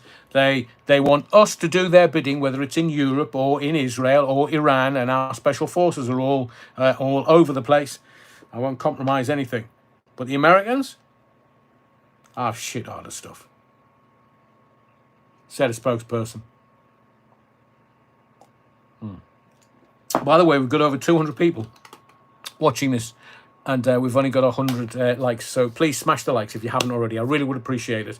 If we can get over 200 likes, it makes a whole lot of difference to the algorithm and how YouTube views the channels.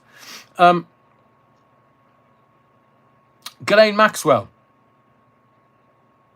So it's kind of coming out, not out, just out. But she does like the girls, from what I hear. And Ghislaine Maxwell, today, Monday, I said she was going back to... It's do or die. She wants to see if she can get let off a presidential pardon. That's never going to happen in a month of Sundays. I mean, can you imagine Trump saying, I'm going to pardon Ghislaine Maxwell? Can you imagine the furore? Everybody's saying that he was on Epstein's list, which is why he's not allowing the Epstein list out. He's never going to get past this because the Democrats have got hold of it now. So there is a reason. The reason, I think, is that the intelligence services have got so much really dark, bad stuff on some of the elite that they're using it to keep them in line. And I'm talking from right at the top of the food chain, the very top of the food chain, whether it's bloodlines, whether it's families with unfathomable wealth, whether it's hundreds of trillions. If the French had not come to the aid of America, America would have lost the War of Independence. That's a very good point, you Bovril. Very good point. Although I'm not so sure the French are great fighters because the Germans put them to the sword. Metaphorically, of course. I mean, Hitler walked into Paris just so he could have a look at the Eiffel Tower. The French didn't stop him, did they? No. So Ghislaine Maxwell, it's been quite a day for her, but none of the mainstream media are actually covering it. None of them. Not the BBC, not the mainstream media. I'm telling you, the newspapers in the morning will not carry this story. Oh, I wonder why. So, Ghislaine Maxwell, who's got all the names in her little black book and says, oh, I'll release the names in the little black book if you don't play ball with me. She's now saying in court she wants to speak to Congress. What the bloody hell? I mean, Captain Bob, he was Mossad. He was Israeli spies. He was a Jew. But he nicked all the money out of the Daily Mirror's pension fund. Hang on, I see you. Meph, a great achievement. What has Mephistopheles said now? I see you commenting so quickly, I can't keep up with it. So she says, I'll speak to Congress. No, just write the names down, give it to the press. Was it dead man's finger, dead man's trigger? So is it Ghislaine that is kind of manipulating this? We know that she was found guilty, sentenced to 20 years. But is she going to be out soon?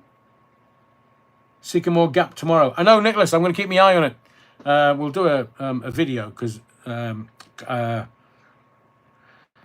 can't speak until the sentencing or until they're found guilty or not guilty.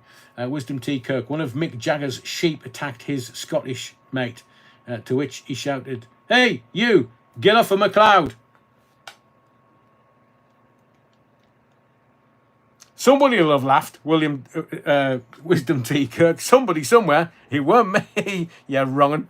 Darren Bradbury, put it on Big Mike. He seems to be the weakest link in the chain. Yeah, it could be. Yeah, Big Mike. But there's Barrick. Hello, my name's Barry. Is he the first gay president? Who was that? Didn't see my lips move. M. Collette. Alan. I hope it's an open prison or be a bugger to take off through the chain link, I'm sure. But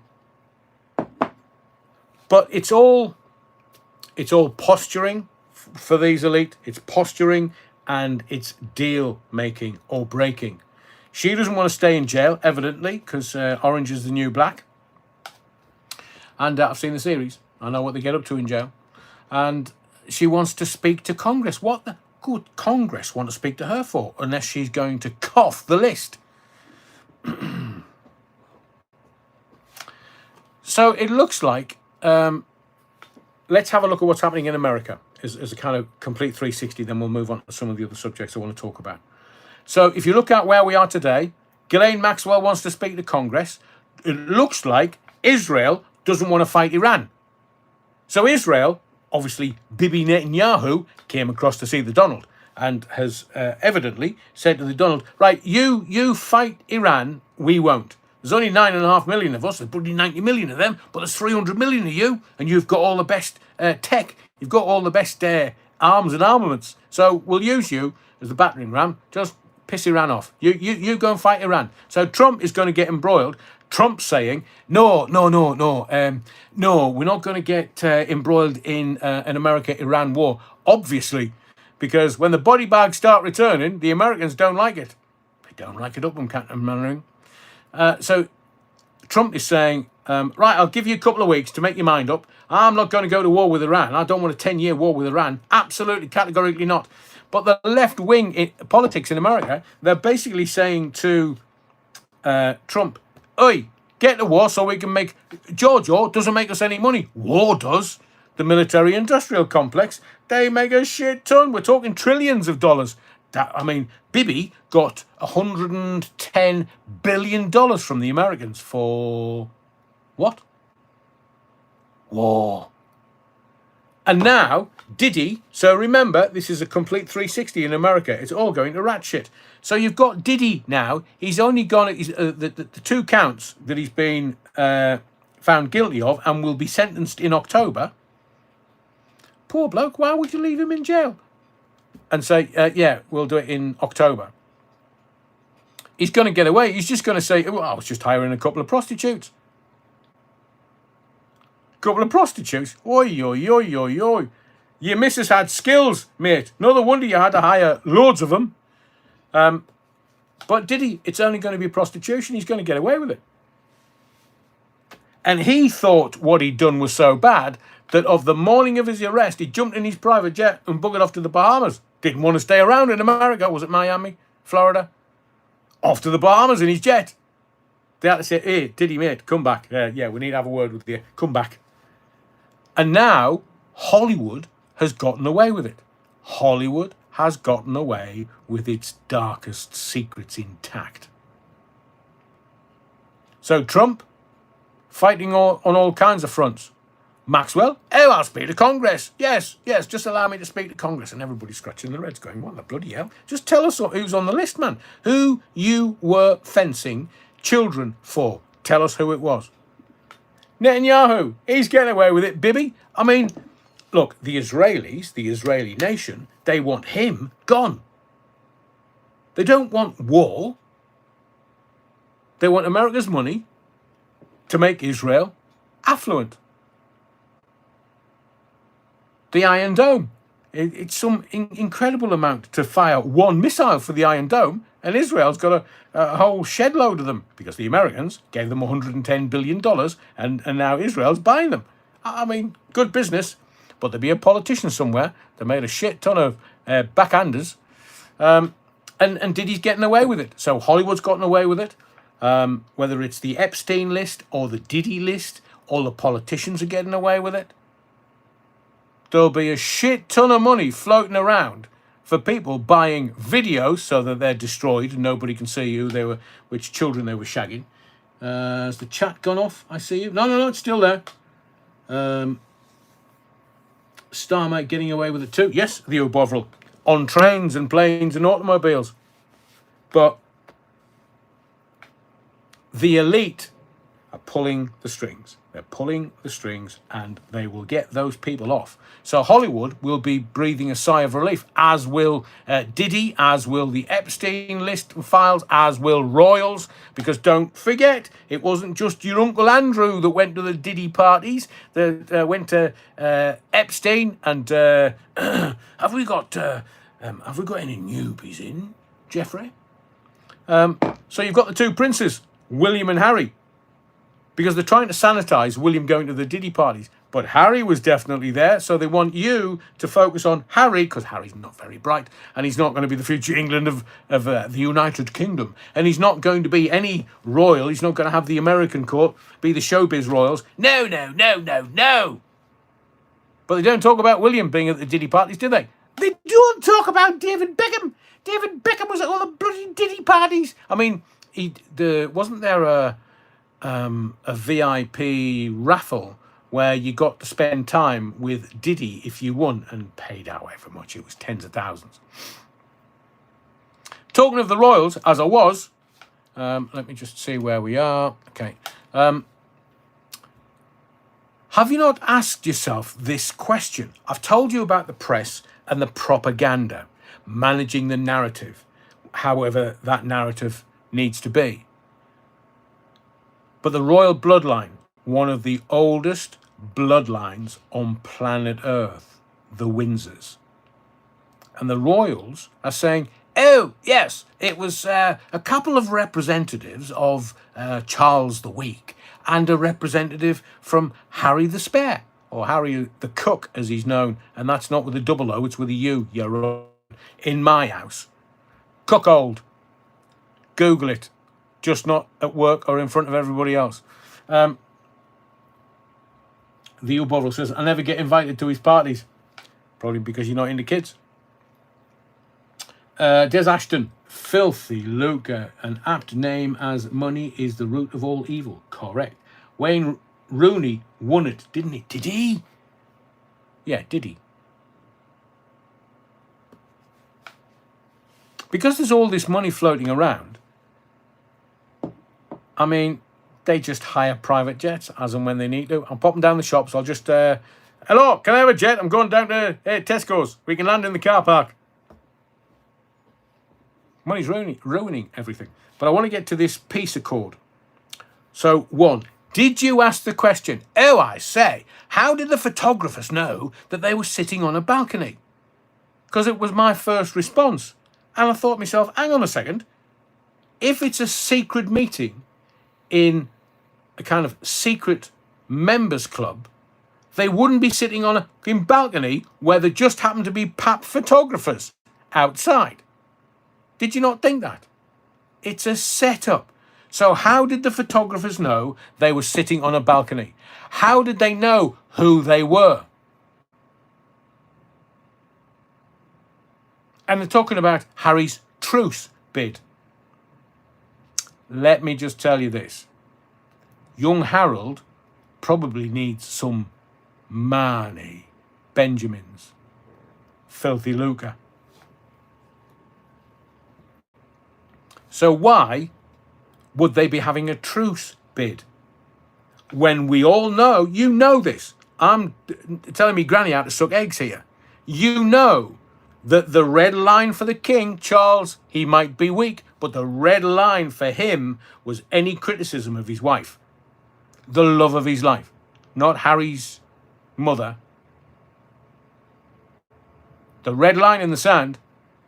You mention Camilla, you slag off Camilla, you can foxtrot Oscar. Oh, and what did you do in Spare?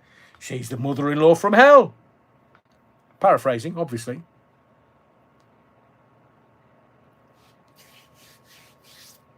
So Charles is not, there's no rapprochement beyond that.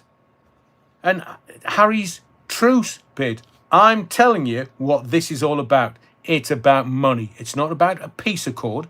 It's not about, the Montecito shit show. Somebody in America has leaked this. The press are feeding on it. And it'll be in the papers again tomorrow. Oh, Harold is trying to bring about peace. But the future King of England's frozen out. Harry hates William with a passion. I've told you this because he's as thick as pig shit. He's an entitled moron, in my view. I've told you, Harry's brain is so small, if you blow hard enough up his nose, he'd go off like a referee's whistle. And you've got the future King of England frozen out. Here, Hathaway and shite, man.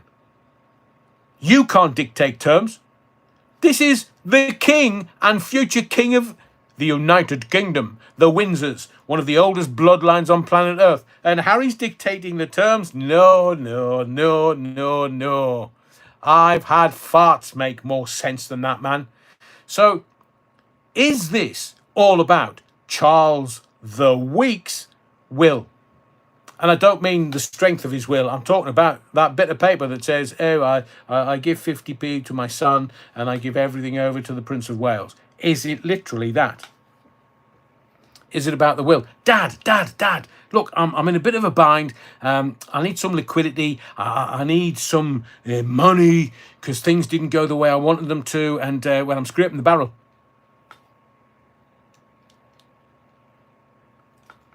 Do not believe what you read in the newspapers.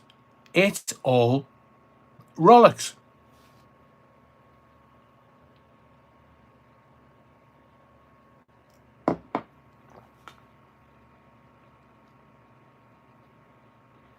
Harry's got nowhere to go with it. He's getting it tight from the missus. Mind you, tight is good. So I'm told. So the missus... and I've told you before my thoughts on her. I think she's a dominatrix. I believe there's no weakness with her. And Harold, downstairs for dancing, upstairs for thinking. Not the other way around. No. Downstairs for thinking, upstairs for dancing. No. He's thinking with the little head, not the big head. And maybe he was trying to find love. Maybe the women that he was falling in love with weren't the right ones for him, and it's just a love story. But she's no fool. She's nobody's fool. And I would suggest, sexually, it's all his birthdays coming together. Pun intended. So the Sun's reporting all this. The pictures on the balcony. I mean, what do they think they are? A bloody William Shakespeare play? Hey, Romeo, wherefore art thou, Romeo? I'm down here. I'm taking the pictures. I'm going to sell these to the Sun. I'll make a bloody fortune. So the Sun's reporting, brokering peace shows King Charles III's strength. What? I mean, am I missing something here? Am I? And there are times when I feel like I'm an alien because I look at people going, bloody hell, man, have I just landed here? This is madness. They're saying that brokering peace shows King Charles III's strength. Well, one, Harry knows whether his dad's dying or not. I mean, all right, I get that we're all dying eventually. But, with his cancer, his prostate cancer.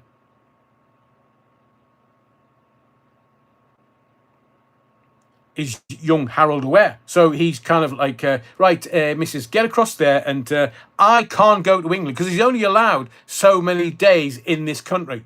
Otherwise, he starts paying tax across here. That's what that's about. He's a non-dom.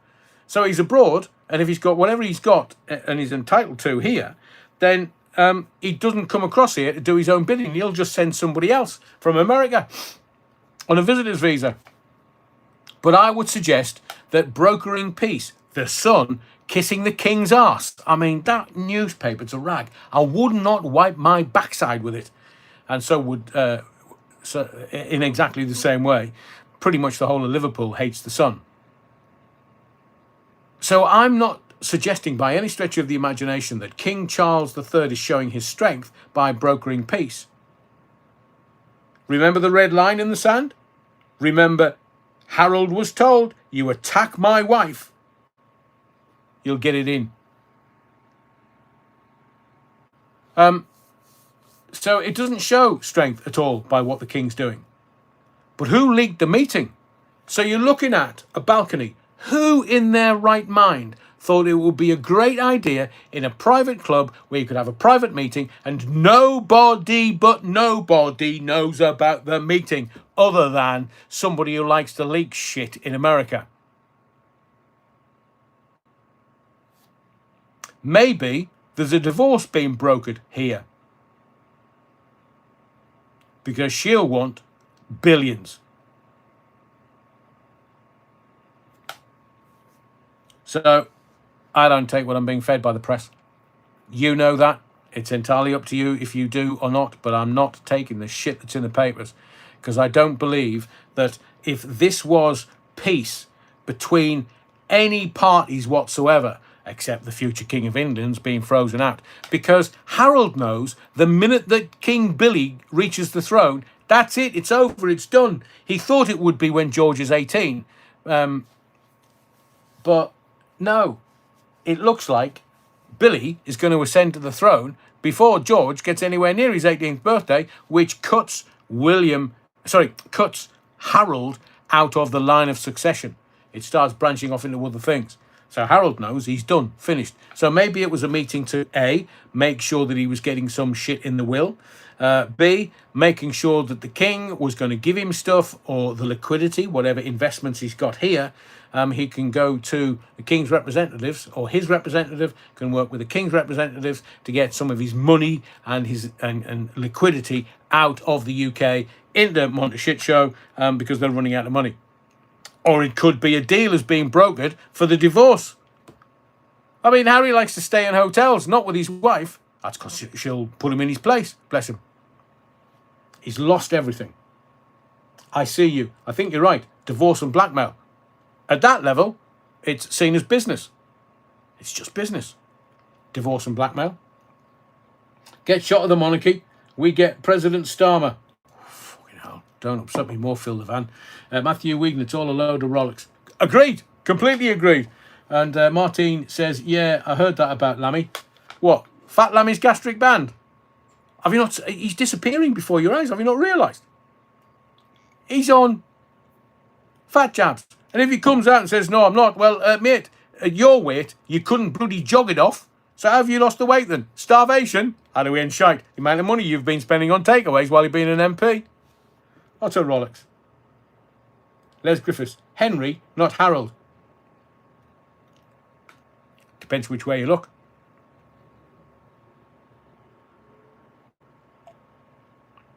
I think Americans don't get that Henry can be Harry. Who's Henry? I get it, Les. Des Ashton. Starmer will be long gone before El Presidente is put in place. I agree with you. He'll be gone before the September Blackpool conference. That's my prediction. Because they can't trundle on. Because by the time you've had the conference in September, you're going to get to more local elections next year, and the Labour Party is going to be eviscerated by the local elections next year. You know those local elections that they decided to postpone for a year because it was just going to look like an utter shit show. All that. Labour is done as a party. Done, finished. That's why Corbyn's creating a new party, because he and his Sultana will squeeze the Labour Party from the left. It wouldn't surprise me if Corbyn and his Sultana have more members of some new political party than the Labour Party within a year or two for the next general election. So the Labour Party is looking at the best timing of where to get rid of Starmer. Look, Ginger Growler, she's been kept out of... So the Unite Union has suspended her. So if she hasn't got the backing of the unions, then she's not going to make Prime Minister. And then Rachel Reeves was told a couple of weeks ago, that's why she was... That's why she was crying in the House of Commons, because she now knows she's never going to be Prime Minister either. She's not even going to be Chancellor for much longer, because if she... And I'm being told, there's a rumour, that she's going to increase taxes tomorrow, on a Tuesday, before Prime Minister's question time on a Wednesday. Wait and see. Wait and see. You can't legislate for these people because they're idiots. Those in the know will be familiar with the heads up. August is traditionally a very hot month. I'm fully expecting something to happen in the next 2 weeks. Something. Because what it then does is it gives the Labour Party, the government, all the summer break. So they'll drop some major shit in the next fortnight. Could be Rachel Reeves absolutely hammering the middle classes. But it'll be taxes somewhere, when, remember, her fiscal rules were, we're not going to increase the taxes anymore. And the pensioners getting an absolute shoo-in from this Labour government every which way. Ray Norton, Nandy seems to have bloated as well. Nandy's Nando's. Yeah, they're all at it, man. But I do like the phrase, Fat Lammy's gastric band.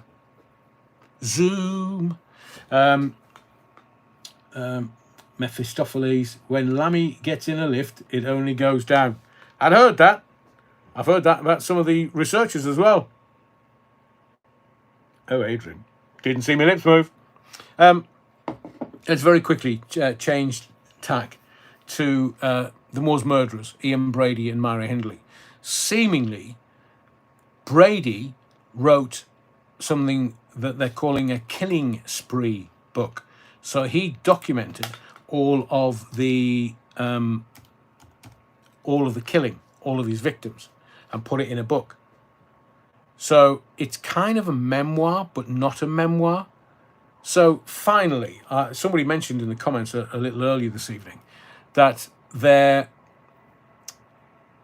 could never find the body of 12-year-old Keith Bennett 61 years later. So these Brady memoirs might actually lead to the body of Keith Bennett. And his mum, she's not around anymore, but he wouldn't give up the place where he buried Keith Bennett. And it was, Brady died aged, he was 70-odd in 2017, wasn't he? And Hindley died aged 60 in 2002. So they buried Keith Bennett somewhere on Saddleworth Moor. And from what I understand, there were voice recordings of phone calls between the two killers, as in Myra Hindley and Ian Brady. And there were notes that were passed out of Ashworth Hospital for this loose memoir. But they do believe that they will lead this to Keith Bennett's final resting place.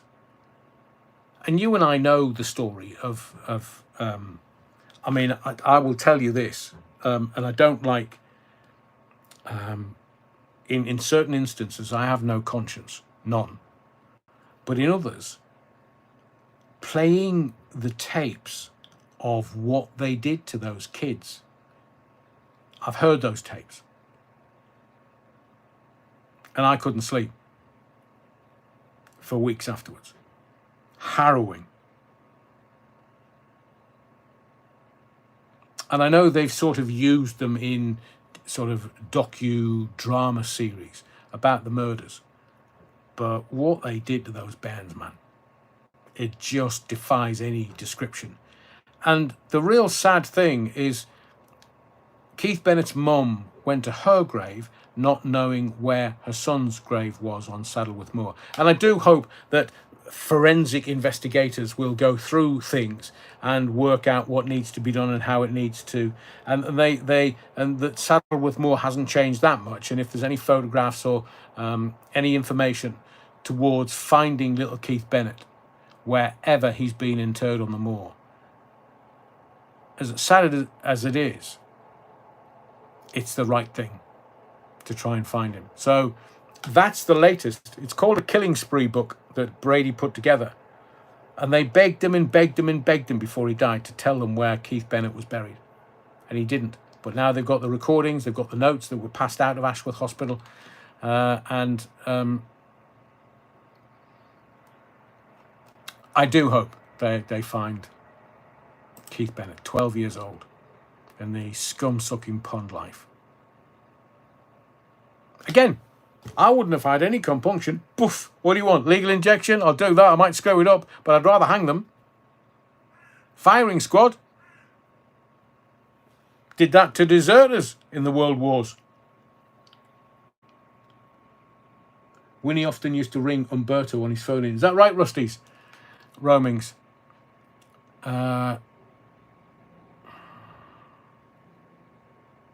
It's just really sad. You know, this human condition, we are best when we are supporting each other and rising each other up, lifting each other up, not scum-sucking pond life, doing this to kids, man. Kids. So, Alan says that's one from me in Brady's case.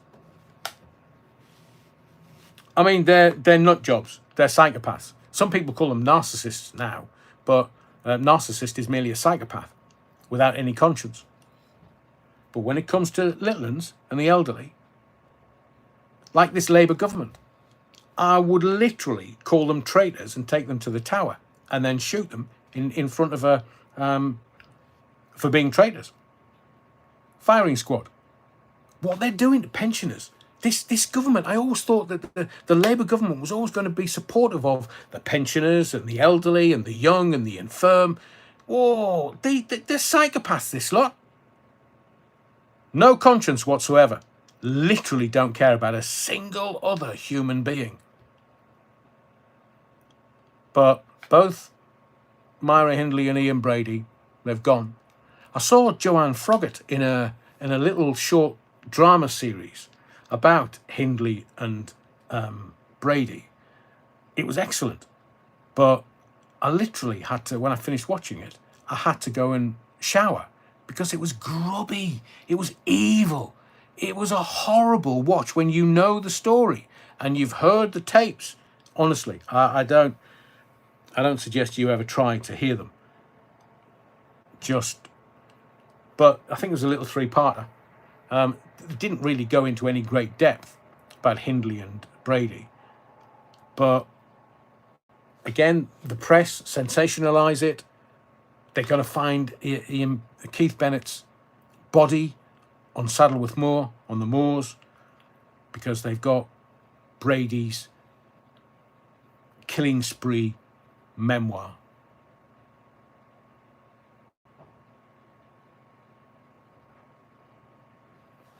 I see you.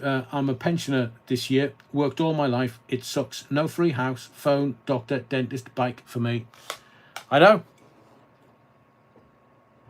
And what the narrative is we have to be kind to others and we have to allow them in. Stakeholder capitalism. Klaus Schwab and his book. They want, I will tell you this, and you won't see this anywhere.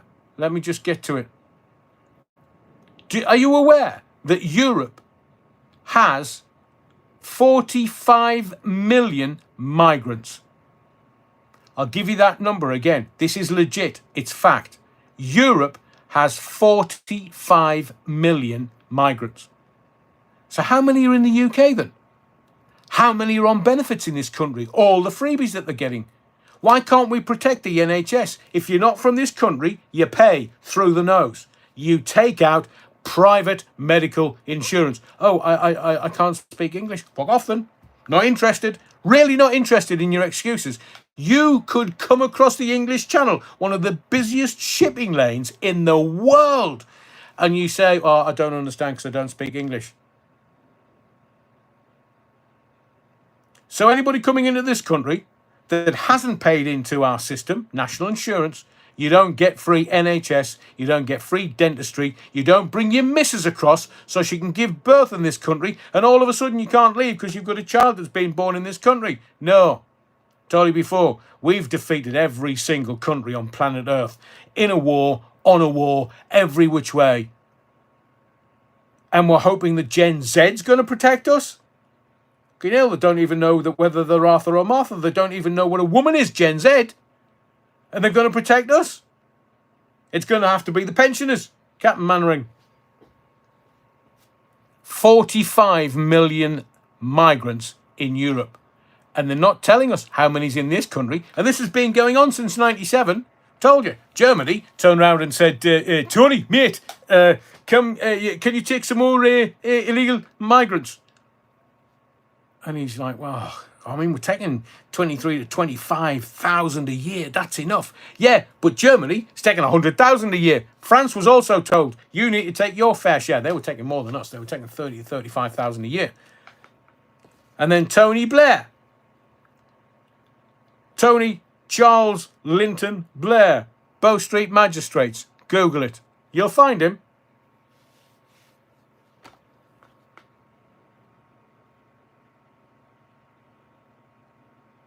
Wow. Flat Wallet says Nostradamus predicted 1 million migrants will march to Europe.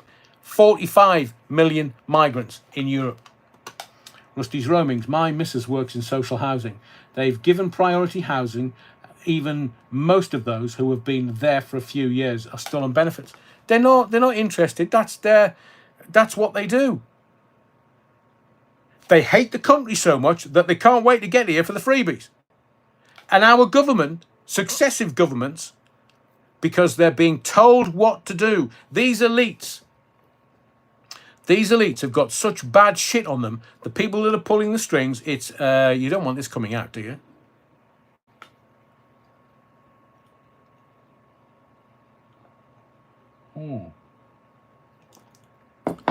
Control Alt Delete. Cottaging. Oh, I'm sure he wasn't building houses. Reg D says, did they use ground penetrating radar? Actually, is it LiDAR? Maybe they should scan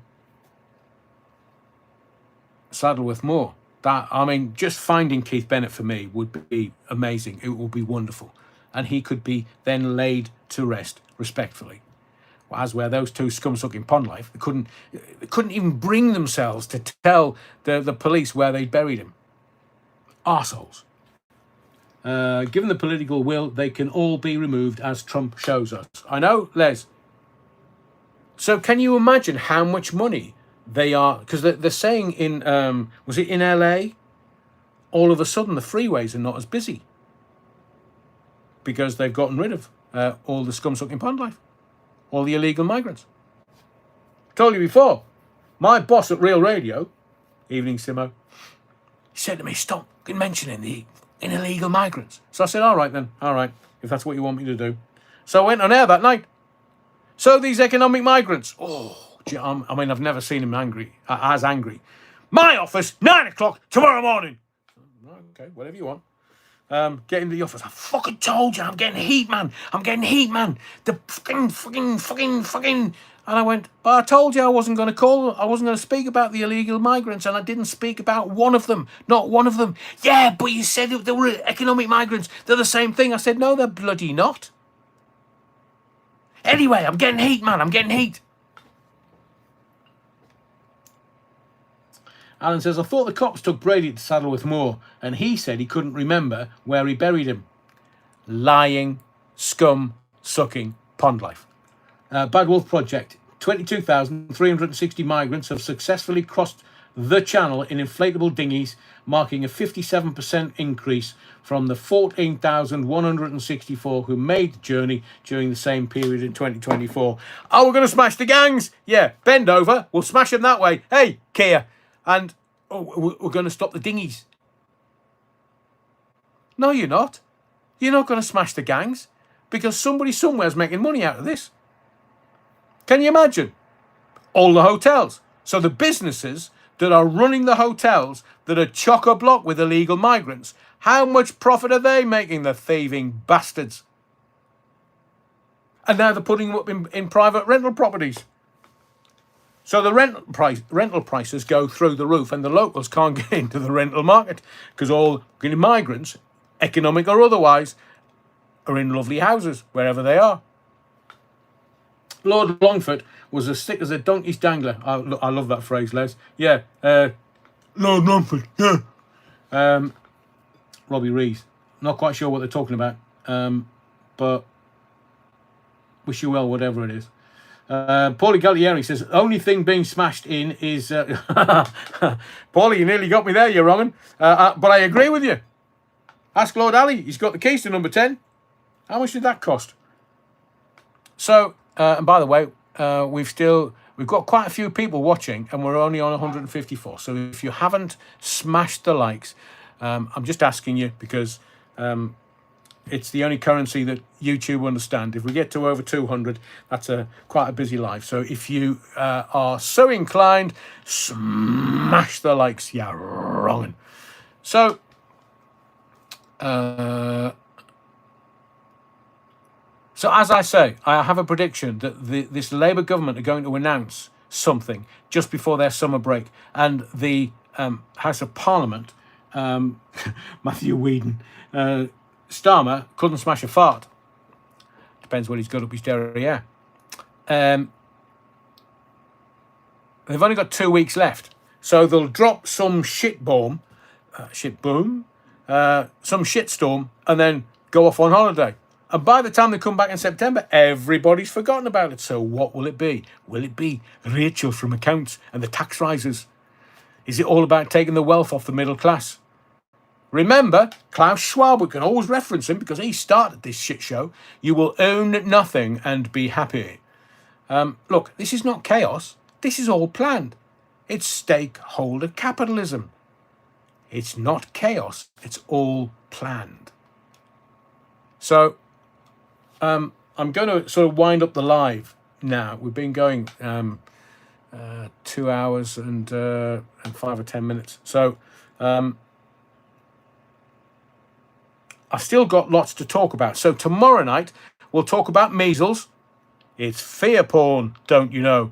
We'll talk about the usual media whores. Who's that? I wanted to mention tonight, but I will save it for tomorrow. I am a fan of Led Zeppelin. I love Zeppelin, big time. And Robert Plant, his voice is otherworldly. I'll let you know what he's done for the Texas floods, which I think is really, really special. Really, really, really. It says a lot about the man. John T. Rode breaks silence on Greg Wallace as MasterChef star dragged into saga. Oh, I bet. Oh, look, John T. Rode will be going, oh, no, I didn't see anything. No, Your Honour, I didn't see anything. I didn't know what was going on. 45 extra complaints the BBC had. He must have, well, no, I can't say that. I'll end up being sued. Des Ashton, suck it up, wrong'uns. We are not in the club. We're not. And they won't allow us. Thank you, Stuart. Thank you very kindly. Thank you as ever for your continued support. So I'll talk about Robert Plant and what he's done for the children in Texas. We'll talk about the usual media whores. We will talk about measles. It's really, really important that we do have an adult conversation around measles because the Litland's death in Liverpool from measles. The press are going to get onto this from tomorrow, I would imagine. It's surprised me that it's not been front page news. But we'll talk about the fear porn that we're being injected with. Yoko Ono didn't split the... Jesus, what's going on with my speech tonight? Yoko Ono didn't split the Beatles up. We'll have a quick look at that. And we'll continue the Beckham Watch tomorrow. And just other stuff. I've got a shit ton of stuff that I might have to do separate. I had 4 questions I wanted to ask you tonight. We just didn't get round to it or into it. So if you can smash the likes if you haven't already done so, I really would appreciate it. Thank you for your likes, your subscriptions, but most of all, your indulgence. My name's Adrian Allen. I've been doing late night phone-ins and lunchtime phone-ins for almost 40 years. 1989 was when I started, and that's why I enjoy doing these lives for you, because it's just an extension of the skill set that I had doing live radio. Whatever you do, wherever you go, be safe, be well, be healthy. Don't forget the Battenberg, and remember, this live 197, 198 tomorrow night from 7:30. It's not a show, it's a mission. And the mission continues. 7:30 Tuesday night. See you there. Be well. Have a good day. Hope the rain doesn't get you. And I'll see you tomorrow night at 7:30.